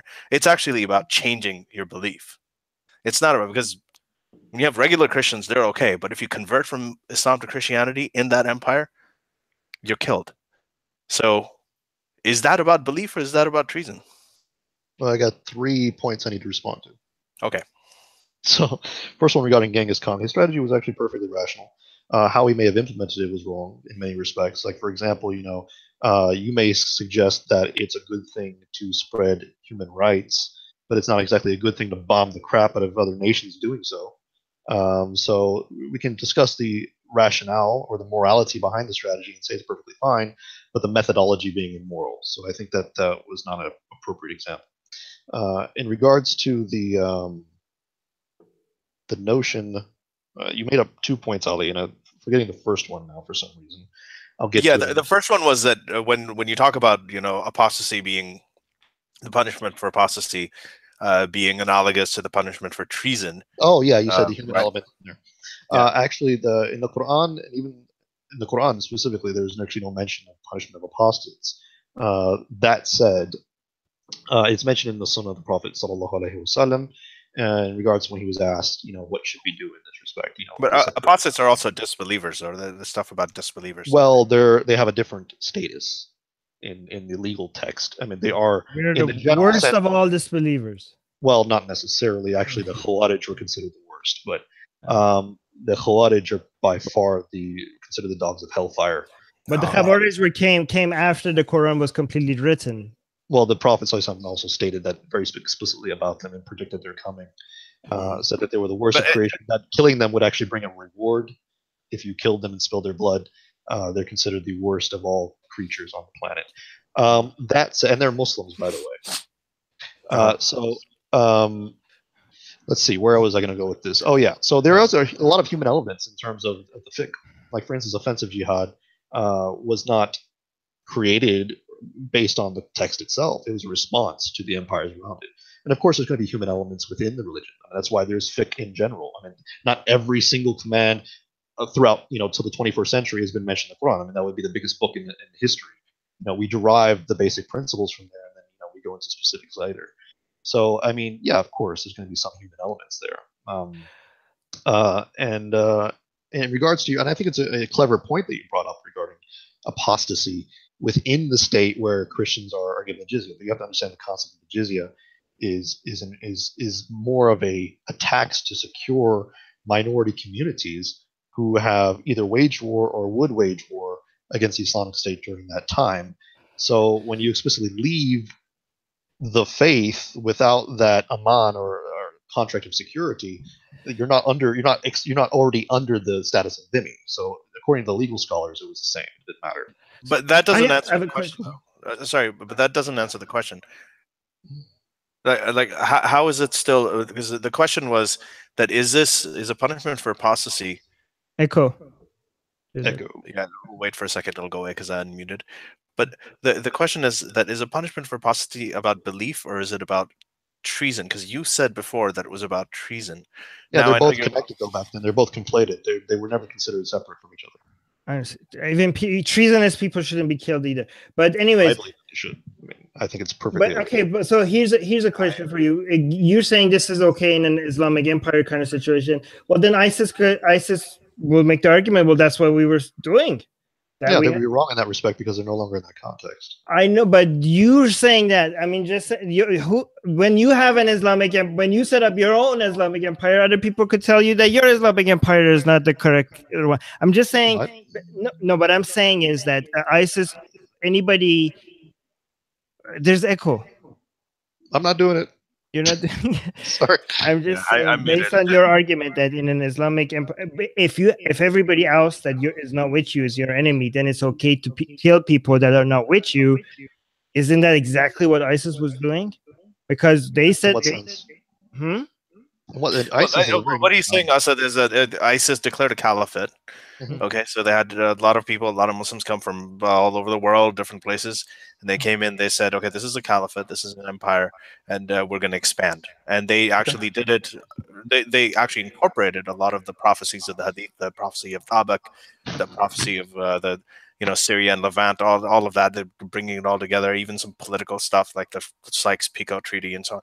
So what they did was they wanted to bring this together. They wanted to actually have a traditional caliphate, a traditional empire, and they wanted to expand and take over more and more territory. So by what you're saying, in an Islamic empire, if you are in a state of empire, which is something that you support, even if you don't support ISIS's specific empire, these punishments would all be valid. So what they were doing, wasn't it Islamic, considering that they... No, my argument is very clear in the sense that I said within the context of empire. Just because you announce one in a world of nation states does not necessitate that the context has been met. So, for example, nothing in the Quran or the Sunnah explicitly states how the caliphate should be run in any specific way or manner. This was, like I said, part of the... So if it's not being stated, how do you know they're wrong? How do you know their caliphate was not the legitimate one? Because we're no longer in the context of empires. Is there any empire that exists today? Well, you have to start somewhere. Well, worse. I mean, you can't. Anybody. I mean, they weren't even. That was they were like, starting to build an empire. That was their understanding. I mean, even the whole concept of offensive jihad was based on that implicit understanding. I mean, like now, I mean, as a result, for instance, a lot of Azari scholars later during the 19th, 20th century, I'm sorry, the 20th century, the UN came out, right? There was an agreement among Azari scholars, generally speaking, that there was, well, this is now a peace treaty between all, that there's no longer a state of war. So we can't go fiting anybody anymore. But do you see our point? Do you see how you could make these? I mean, first of all, you're saying it's obvious that these people are wrong, right? Yeah. But you could be wrong. You used to be Christian. Now you're a Muslim. You were wrong. You're wrong, but I'm not wrong. So. Well, yeah, but you don't know that. But I'm just saying, I don't know that absolutely. But I mean, in order for me to argue with you, in order for you to argue with me, we have to have confidence that we're both right. No, yeah, I'm not saying that stop believing what you believe. I'm just saying that our argument is that even if you're right, what we are making the case for is that the argument that they make is not as obviously wrong as you make it. If the Quran is true, if the Quran is word of God, you make it seem like it's so obvious that you got it right and they got it wrong. And I'm saying that it doesn't, if the Quran is actually the direct word of God, is not as clear as you make it sound. You actually have to make your points. You have to make an argument. It's easy to make the conclusions that they made based on the Quran and the Hadith. Well, if you're an idiot. Well, they're idiots. Look, here's the thing. They're idiots. This is a problem with the. One important point before you go on. Go ahead. Look, there are Christians in the United States who think the Constitution establishes a Christian state. Are they morons, or is the Constitution not clear? Okay, so a different example might be a better example. Let's get to that answer. No, but you're making an example that is more clear than the examples we have with Islam, because a better example might be the gun lobbies versus the anti-gun Second Amendment. The Second Amendment, right? Right. And when you even if you clearly think that one side is right, the other side is wrong, you can see that this could have been more clear. No, because I think it's very clear. So for me, those people are morons. Same reason that flat earthers I think are stupid, because they don't understand the science. I'm not going to say the science is not clear. We'll agree there. I mean, they're dumb. They're just completely dumb. That's it. Yeah. So, here's a problem with having these kinds of conversations, Asad, is that I talked to a lot of people. Muslims, many of them are conservative, many of them are not. And they usually say the same kind of thing. They're like, well, what this person is doing, what that government is doing, what this scholar is doing, they're wrong. What I'm saying is right. And this is one of the problems with religious discourse.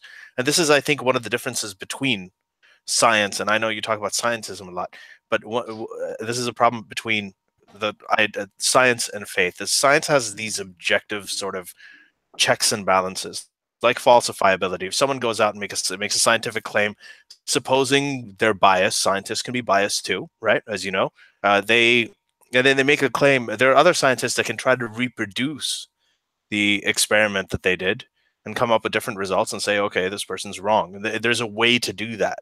Right? You start with a hypothesis and then you follow the evidence to a conclusion. The problem with faith is that you start with a conclusion that I have the infallible word of God and the truth with me, and then you work backwards to find evidence that fits in with the path that would lead anybody to the conclusion that you have already come to. So when you have this kind of situation, everybody who has a different conclusion, right, is going to have a different path to it, and you're going to think that, okay, everybody else is a moron. So this makes the conversation very difficult. So the problem is that you think that the ISIS caliphate isn't. If anybody, what would your caliphate be like if you started a caliphate, if you had an empire, if you saw the need of it? What are the criteria that would have to be fulfilled for the empire to come into shape? Supposing it's defense from people attacking the Muslim Ummah. What would that attack look like? Does it involve drawing cartoons that involve blasphemers, apostates, the founders of Atheist Republic? What does it look like?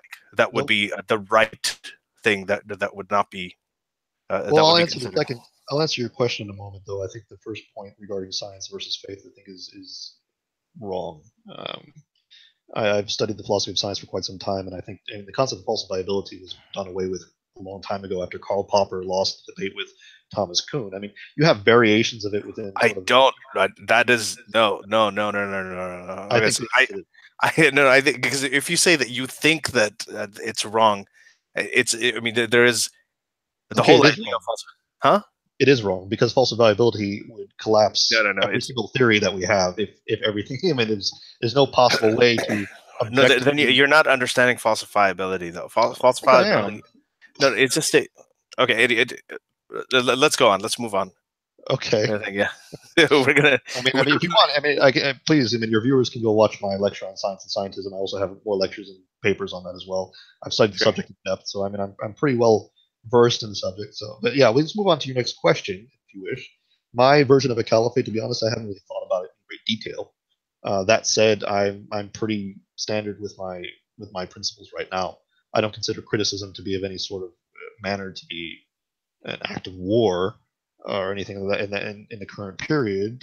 That said, with the way that the secular Western countries are currently treating the Muslim world, I think that there's legitimate grievances, and I think that the Muslim world does need to unite under a caliphate system to combat that, because right now we're getting slaughtered like ants. Like it's impossible to defend ourselves at this point. I mean, that's why you have so many desperate kids going out joining these groups, because they have no other means to defend themselves. Under that empire, me and Ali would either have to convert to Islam or be killed, right? Not necessarily, no. So, but you just said under an empire situation. It's imperial context, yeah. But we don't live in a context of empires. No, but if you manage to bring that back, why would we bring back a context of empires?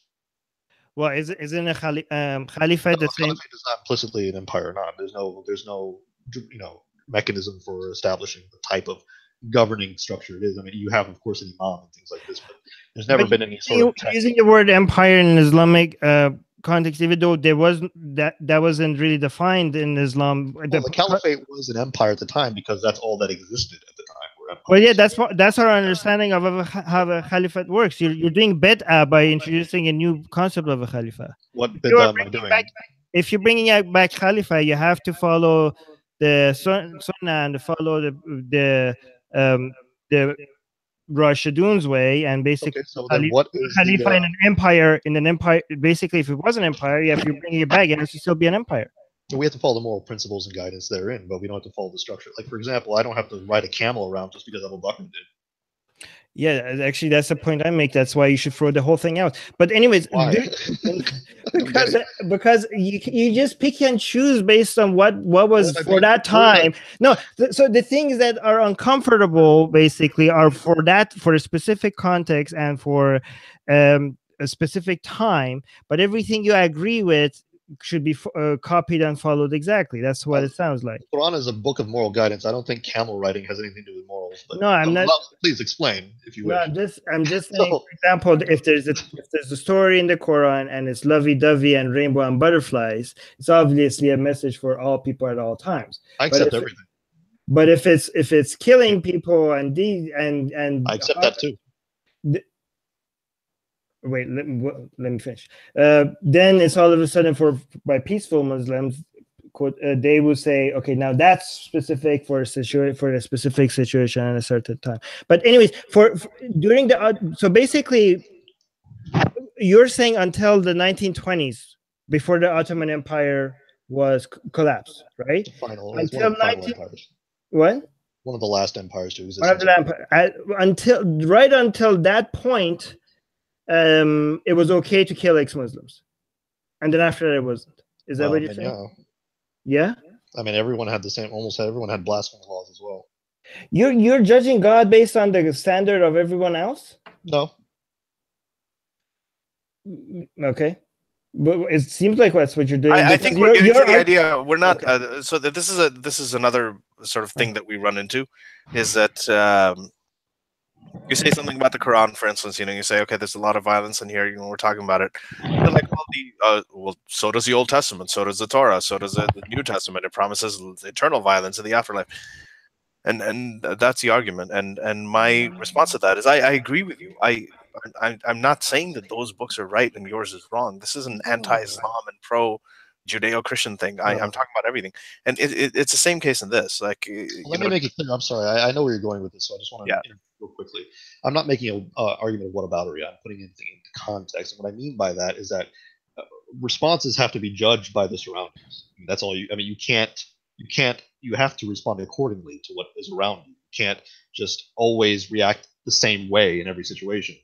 I mean, it doesn't make any sense. I can't think of a scenario where it's okay to kill people because they change their opinions, because changing their opinions could mean that they're changing the side of the enemy. I mean, it's just, you're saying because it was so ingrained with their identity. Well, then why don't you just say that? Why didn't you just say, like, if you go betray the country and treason and then take the side of the enemy, instead of just saying if you change your, because even then I'm pretty sure you could find examples of people that read the book and are that. I mean, it was happening. We have lots of quotes of people in Baghdad, scholars and scientists that read the Quran and called it absolute bullshit. It happened at that time. A lot of people during the time of Muhammad, even Abu Bakr, as people in Medina came to Abu Bakr and like, do you really think he flew to heaven? And like, honestly, do you think that? So people doubt these things. That doesn't mean that they took the side of the enemy. I mean, it just seems like if that's what you meant, if you meant that you betray, I mean, I don't really think betraying the country does mean that you have to be killed. But even if that's what it meant, it could have just said that. And so you're saying that the context needs to be explicit to everyone? Well, if you want to avoid killing innocent people. I think it should be. Here's the problem. Like, I don't think. Oh man, how to explain it? So the thing is that everything is when we talk about faith and we talk about scripture, it's just like, well, should it be explicit to everybody? Well, it's not going to be explicit to everybody. There's always an out. It seems like there's this is what I was saying about falsifiability. My answer to that whole thing about science whether falsifiability is dead. Yes, there's the idea of whether falsifiability should be expanded into. Let's not go into science discussion though. Yeah, okay. I mean, it's a matter of what the limits and the parameters of testability are and how far they should be expanded. So there's a nuance to that. There's the idea has evolved over time, and I guess I want to ask you is that when you say you say in an imperial time, yes, this is how it should be. Yes, that's how it should be. Do you ever read the scripture and consider disagreeing with part of it, or apply skepticism to it, or apply any kind of nuance to it, or is your mindset usually, I'm reading the word of God, I'm reading that this is divine word, okay, this is what I'm doing, so I have to start with the assumption that this is true, and then later on the analysis has to fit within that context of, okay, it's true, so now how do I sort of make sense of this? But do you have doubts when you read it? Do you doubts? I have a discussion with it in my mind to determine. Or actually, let me frame that question differently. Do you find a conflict? Do you ever find any conflict between what is permissible and not, or what is sinful and not, or what the Quran says is right or not, versus your own inherent sort of moral sense or ethical sense of what is right and wrong? Yeah, I think that of course when you come to the text for the first time, there's going to be doubts and considerations because you're coming from a particular paradigm. So, for example, you mentioned in your book as well that people are raised in a certain societal context, so they kind of interpret things that way, based on their own moral principles. So, of course, there's going to be some conflict there as well. Yeah. But when I studied things, I found the answers. I was perfectly content with that. I want to get to the other point real quick because I don't want to really pass it up, but I wanted to give an example of sort of implicit clauses. Sometimes, especially when we're communicating with people, we don't ever have to be explicit with many things. It's usually implied in many things. For example, let me give you, once again, let's go to the Constitution, not the Declaration of Independence. I like this document. Okay, yeah, let's go. All men are created equal. That's a very lovely statement, but back when it was first uttered, it didn't mean what it means to us today. I don't think it's true either. Well, I mean, we can discuss that too. All men are created equal, right? So, but back then it meant white landowners. Right. Basically, that was it. But today people don't understand that because they don't read the history, so they didn't understand the implicit context behind the statement. But I think that if you study it, it's very obvious. That's fine, but again, like the Constitution, everybody knows, even though I know a lot of people in the U.S. treat it like it's scripture, but we know it's not scripture. We know that it was written by the founding fathers. We know that Thomas Jefferson, like, I'll give you an example. Thomas Jefferson, we know he was a slave owner. We know that he had sex with his 14-year-old slave, and we know he had kids with her, and all of that stuff. And these are the same things that are said about Muhammad, right? And that actually Muhammad did. So now, the problem is that when you ask people that about Thomas Jefferson, they say, yeah, but we give him a pass because it was the context of that time, but what he did was wrong. But if Thomas Jefferson said that, all of these words that I'm writing, Declaration of Independence, everything that I'm doing here is divine, and it's unquestionable, and it's infallible, and all of my actions are to be emulated for all time. And now, there are people walking around justifying his sex with Sally Hemings, his slave, then you'd have, it would be an entirely different conversation. So the Constitution was written by human beings, and whenever we talk about the Quran and interpretation of the Quran, I especially with American Muslims, I find that they go back and they start talking about interpretation of the Constitution and how the Second Amendment is vague. Like, well, that was written by human beings in the 1700s.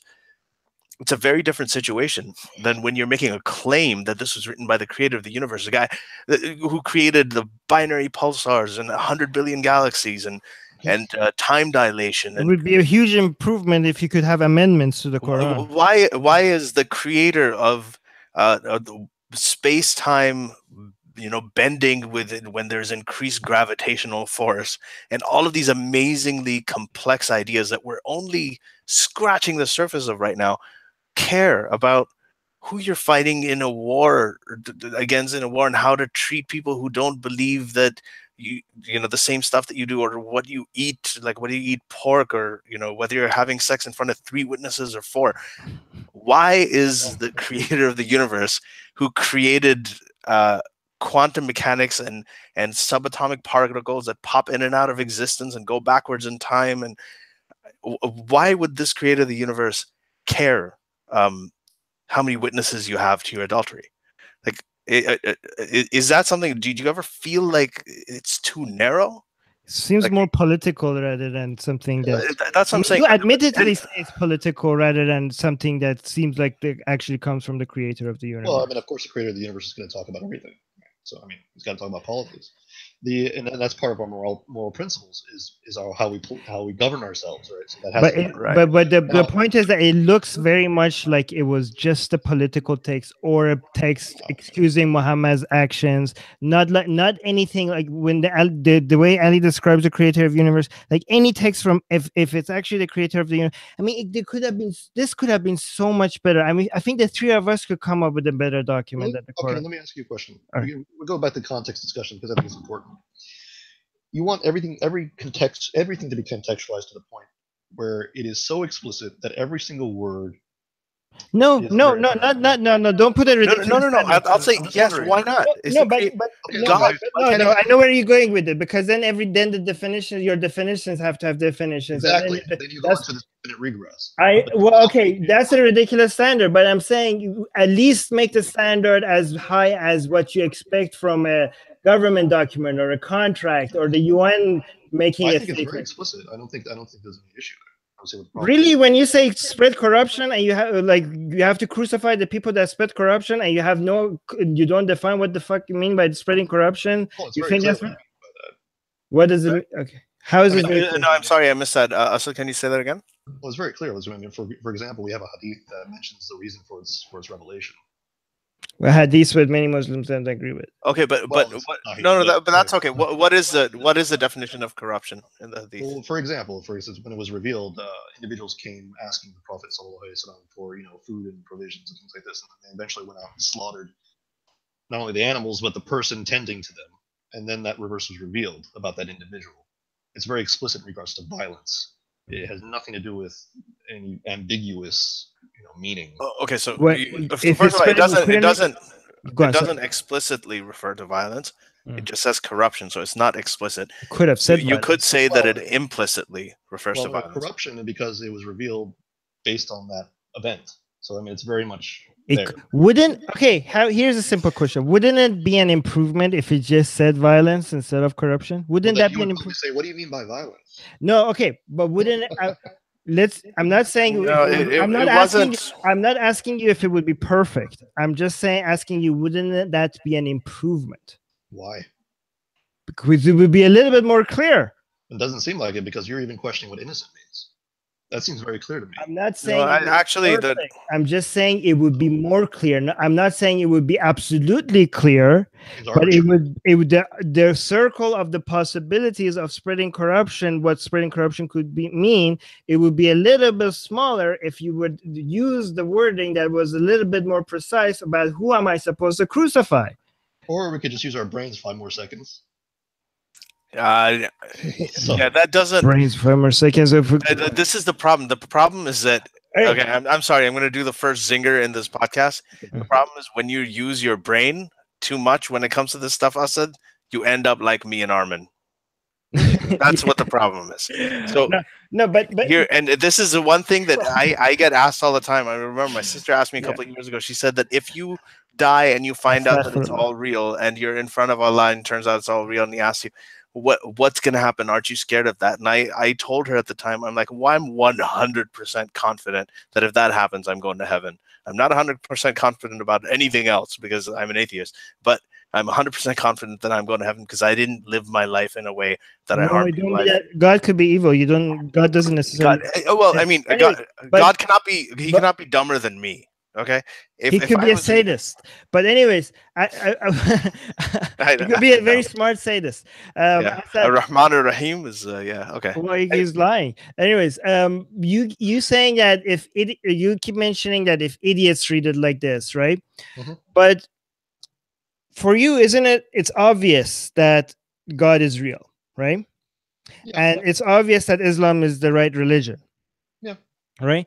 So that makes Ali and I idiots. Well, it makes you ignorant of what I'm talking idiots. About. We're idiots if you're right. You're putting him on the spot. That's no. I'm not trying to make you call us idiots. I'm trying to say that you yourself used to be Christian. Mm-hmm. And given how obvious it is to you that Islam is a true religion, you were an idiot at some point, right? Yeah, sure.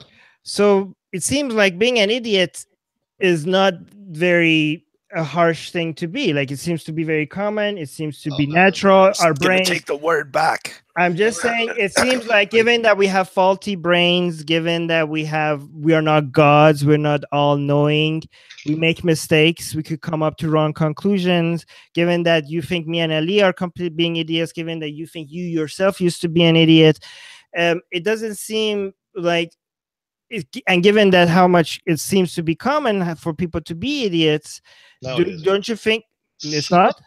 No. Okay. So here's the thing. No, look, what I'm saying is that this book should have been written to be idiot-proof. Yeah, beyond that, apart from that, Asad, I want to bring home one point, and this again is something that I always I'm going to be honest here. I'm a little disappointed, right, in the way that this conversation is now going, is that because it's a. So whenever this happens, and this happens with the arguments, like you are pursuing your Ph.D. in Islamic Studies, right? You've done multiple degrees in philosophy of science and Islamic philosophy and Western philosophy, all of this other stuff that you've done. You've read so much. And, you know, when I say, okay, what about these other people who look at something differently? And if your answer is, well, they're just idiots, right? That to me, coming from somebody who's so educated and who knows so much and who studied a lot, that disturbs me. Like I would hope that even if you do think that they're idiots, honestly, like there are times when I think if someone believes that, you know, okay, a virgin gave birth or a man flew up to heaven on a winged horse, even if it's metaphorical, or if, you know, all of these things, people who live Yunus lived inside a whale. I mean, that stuff to me sounds idiotic too. Right. But I do try to understand why they believe it. You've read my book, so you know that in my book, I have tried to sympathize with people like my aunt, who was very religious, whose daughter died, and why they chose to believe these things. So even if you do think that they're not, wouldn't you at least try and consider other points of view and say, okay, I have a more nuanced position here. I'm just being very concise because we were talking about interpretation in terms of actually reading the no, text. there's a difference between being concise and just saying, okay, this is something.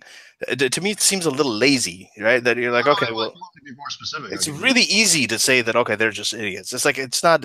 There's no effort involved in that. Well, if you want, I can say that, for instance, there's a lack of reading comprehension, intellectual laziness in many respects.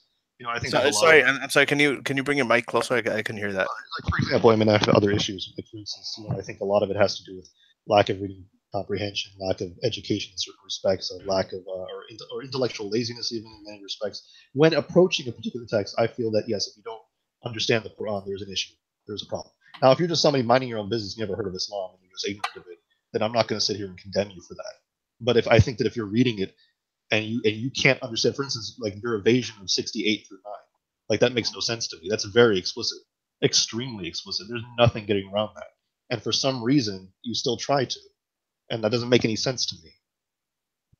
Yeah, yeah. The reason that it's a problem, the reason is because there's so many other things. Actually, those verses are very similar to the example you gave of the Myanmar Buddhists, right? In a lot of ways, they're an aberration. Like I'm telling you, I'm sitting here and I'm telling you loads and loads of verses. My How book are they is an full aberration? of. They're in the book itself. They are in the book, but they're an aberration in the sense that that entire book is supposed to be the word of God. We're not cherry Okay. picking. This is not even like Darwin's The Origin of Species. Like we look through it, we're like, okay, this is all the stuff that Darwin got wrong. This is later all the stuff that we've added to evolution, and these are the things that were wrong. These are the things that we fixed. Everything else, all of these other ideas they evolve with time, right? Now the problem is, but this book is not like that. This book it's fixed, right? It's infallible. It is a word of God. It cannot be changed. It hasn't been changed. God Himself will protect it, according to the book. So when you have those verses that you quote, there are so many other verses that I know you don't think they are, but they're in contradiction. They contradict them. Now, you might think that does that mean I'm an idiot if I'm like, okay, there's this one verse that says that you have fornicators, last them 100 times. There's another verse that says, okay, just keep them apart until they mend their ways. How do I fix those two? Do I use abrogation? Do I use any? And there are pluses and minuses to everything. There are volumes and volumes of books written by humans, okay, scholars explaining the short book, the Quran, because this book is not clear to people. Everyone who practices it differently. What you're saying is very different from other people who are some of them who are much more knowledgeable than you and who've studied much longer and much more in depth than you, who have completely different ideas than what you do, right? So I'm not saying that they're right, you're wrong, or anything. I'm just saying that I don't think that you can say, okay, well, they're wrong, I'm right, they're all idiots. Sure, I can, because you're doing it right now. No, he's not doing that. I'm not doing that. He's suggesting that it's not as clear as you're making it sound like, because but this is what we're disagreeing about. I don't agree with you. So you are saying that I'm but you can't just you have to go beyond that, more than just saying I don't agree with you. You have to say why you don't agree with Okay, that's what I listen. I already told you that I think that a lot of these other people are wrong. I think the virgin births and all that stuff. I told you that that's how I think, but I do try and understand where that's coming from. If you ask me about that, right? If you're like a non-Muslim, you're asking me, you're like, hey, listen, you come from a Muslim family. I know you're an atheist, but whatever. But why do they believe in this virgin birth stuff? Why do they believe in this? Why do they? I would sit down and I'd tell you where those beliefs came from. I'd tell you why they think. I'd tell you why I don't agree with them, right? And I would say, but I wouldn't say that, okay, these people, I'd say that because they were born into those families. And when you're born into something, I mean, this is just a regional thing. Most people, and you know that you're an exception. Converts are a huge exception when it comes to the vast majority of the Muslim population of the world. And most people are Muslim because their parents happen to be Muslim. So they conflate the ideology of Islam with the identity of being Muslim. And they take it becomes part of their who they are, right? And they barely know anything about the religion. So I would explain that, and I think that that's a real phenomenon, and I don't think that's something that can be dismissed as all of them just being idiots. Right? Well, I think, there is a measure of understanding, and I think that yes, there is a measure of understanding that needs to be had. That's why we're having discussion. But I'm going to be very blunt when I say that there's a lack of reading comprehension here. It's very obvious to me. I can't sit here and just say no. I'm sorry. I kind of understand where you're coming from. I don't. Right. Just like I don't understand why a flat earther thinks the world is flat. I don't. I think they're being extremely wrong, and I think they really misunderstand science. Okay, that's there's an objective evidence. There's objective evidence. There's no objective. You've never been up there and seen it. It's only based on theory or based on the peripherals. The definition of corruption in verse 532, Surah 5, verse 32, is not as explicit as the fact that the earth is round. That's it. Well, it's explicit. It's not that explicit. If you if you look at the word correct, it's just not. I mean, I don't know how to explain it to you. You understand why it was revealed? It's very explicit.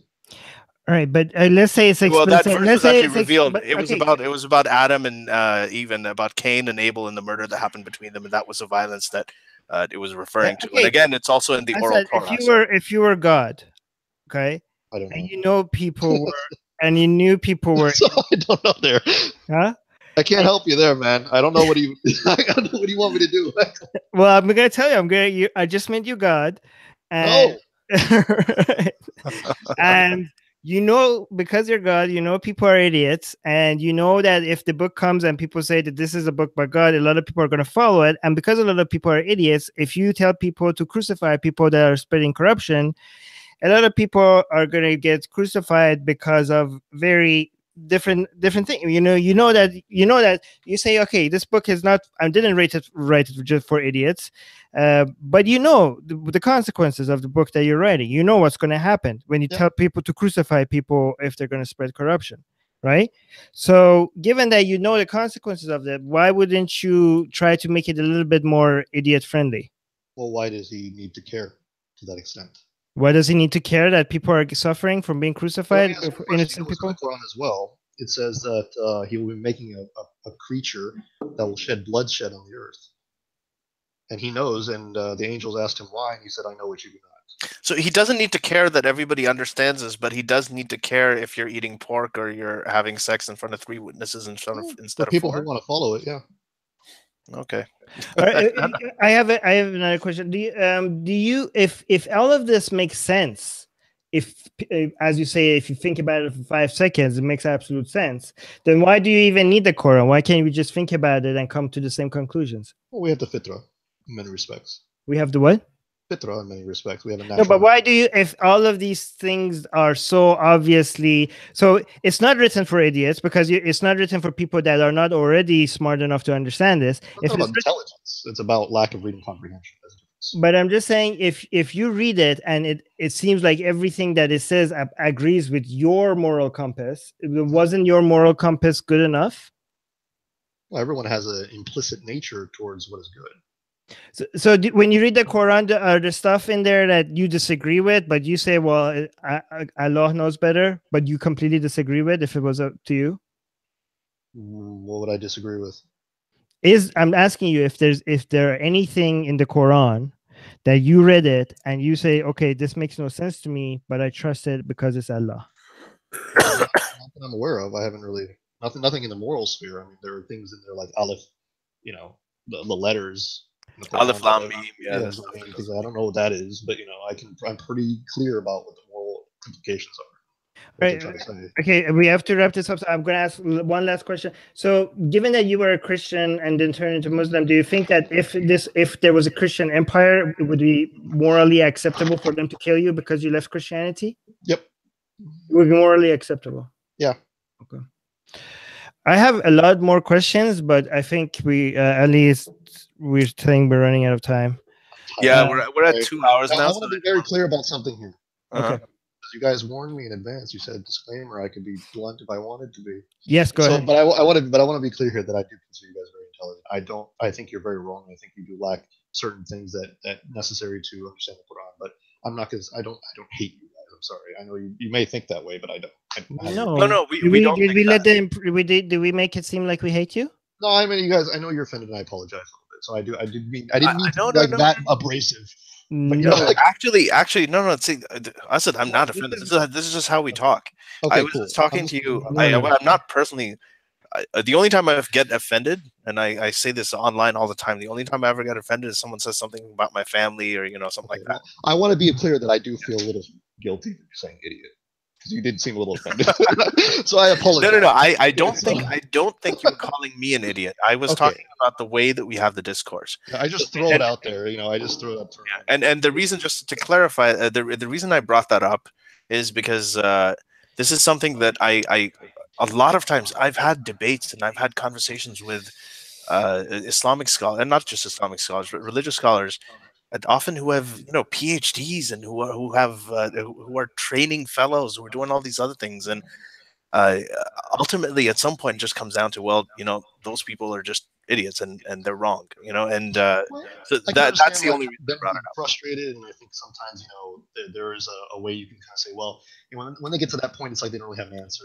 I understand where you're coming from in that respect. I've seen it from people on the other side as well, and when I've been discussing. Oh, I actually have. I'll tell you, I've seen that on the atheist side as well. Yeah. I have. I definitely have seen. If I want to be, to wrap it up, I apologize. Sure. But I want to say, basically, there's a point, in my opinion, in my understanding of it, that there has to be a point where you have to blame the individual.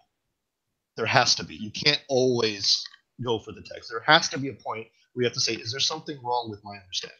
You see what I'm saying? That's all I'm trying to say. Mm-hmm. So that's what I agree with you on that. We can disagree about what the parameters are and what limitations are, but I think that there has to be a point. Yeah, I agree with you on that. I think the context in which we may disagree on the context, but I do agree that there has to be a time when you do blame the individual. Do you think we were fair to you, or do you think we were? I think you guys were awesome, and I would love to have a discussion with you again if you permit me to be on the show. Why wouldn't listen? We're fine. This is how we do it. It's okay. I love it has to be open. Like when I was in philosophy courses, man, I used to have debates all the time. It's great. Yeah, I know. That's what we do. You can't. I've always found it strange that people who do this kind of work, the kind of work that we do, or write books like I do, or write books like Armin has. When people do that, and they're kind of, in a way, they're not intentional provocateurs, but the topics that they're talking about are the top politics and religion, the things you're not supposed to discuss at work for very good reason. So if you're in that, you're used to it. It's okay to be. It's okay to be provoke, as long as you're not provoking just for the sake of provoking. Yeah. I love you guys in terms of this, having these discussions. I really appreciate you guys having me on. I really appreciate you having these discourses, because I'm having a hard time finding ex-Muslims to talk to, to be frank with you. And I know there's reasons for that, some legitimate, but some not. And you guys giving this opportunity, I think, is really helpful for everyone. Yeah. After that, Ali, let's ask him where people can find him and where could follow him. And I do. I just want to conclude. Thank you for coming here. I know there's two of us and there's one of you. That's so cool. We've been bombarding you. We've been trying to dig stuff out of you. So thank you for coming here. We resolved at the beginning of this year, when we named the Secular Jihadists for Muslim Enlightenment, that we wanted to talk to more people, more Muslims as well, because we don't want this to turn into an echo chamber. I think that we're at the point right now with this whole movement, and there's so much dialogue out there that we need to start talking with each other. So I'm really, really happy that you came on. I'm really glad you came on. I really enjoyed your discussion with Armin that you had before on the Atheist Republic podcast. If you guys are listening, you can check that out too. So, and I appreciate your willingness to engage. I think it's there are people at my talks. Often I get Muslims coming in asking me questions. Sometimes they're more combative, and I always appreciate the fact that they came in and they were willing to engage, because I think that we need more of that, and less even if we disagree vehemently. Yeah, and I think it's great. Armin? Yeah, I agree with Ali. The more we talk, the less we fight. But I mentioned this last time also in our last discussion, that even if we don't change each other's opinions, if we openly disagree, openly fight against each other's ideas, and yet not make it personal, even if we don't change each other's opinions, we have already won, because a lot of people think that it's impossible for people to have such passionate disagreements without getting along. But by demonstrating that this is possible, we're already proving these other people wrong, right? So when we have these discussions, because the extreme on both sides, they don't want this. The extremes on all sides, they want our disagreements to lead to hatred. If we can demonstrate that our disagreements doesn't have to necessarily lead to hatred, that we're proving them wrong, whether or not we change each other's opinions. But on that note, where can people, if people are interested in asking you questions, or if people became a fan because of this and want to follow your work and go check out your website or your research, or where can they find you? And by the way, we'll link to, once the non-live version of this is out, we'll link to all of that in the description of wherever you're listening this to. You can check out my YouTube channel and also my website where I have all my social media stuff, asadullahali.com, very simple. Say that again. asadullahali.com, just my name, .com, so that you can find the Andalusian Project, my YouTube channel, things like this. And you can discover for yourself what I believe and what I don't believe, etc. And, one last statement before you guys get off. From one jihadi to another, let's continue this jihad. Yeah, I'm totally in solidarity with you on that. And if we'd like to have you back at some point in the future, and when we do, I'd love to get into that the science and scientism thing that you talk about, because I was kind of itching to dive into that, but I didn't want to go off topic. But maybe next time. By the way, stay online. But before I'm going to go off air, but stay on the Hangouts for just a few more seconds. So guys on the live chat, thank you so much. Sorry we did, because Ali and I had so many questions. I went through some of the questions. I couldn't go through all of them. I know a lot of you had so many good points that I didn't bring up. If you're a patron, we'll go to our Facebook group that we have for patrons. We're going to discuss this video, and we're going to bring up all the questions that brought up you have over there as well. So so check out, if you don't have the link to the Facebook group for patrons, ask me for it and I'll send it to you. Yeah, and so on D'Souza, I'm going to prioritize the questions next time, because I know you asked a few and they're really, really good. And Jim asked some questions, Mike asked questions, God asked questions, but there's some very good points. I actually cheated and actually used some of their points anyway, so I'm gonna go off. Thank you guys for being here. I'm gonna, and goodbye. Thank you. Bye-bye.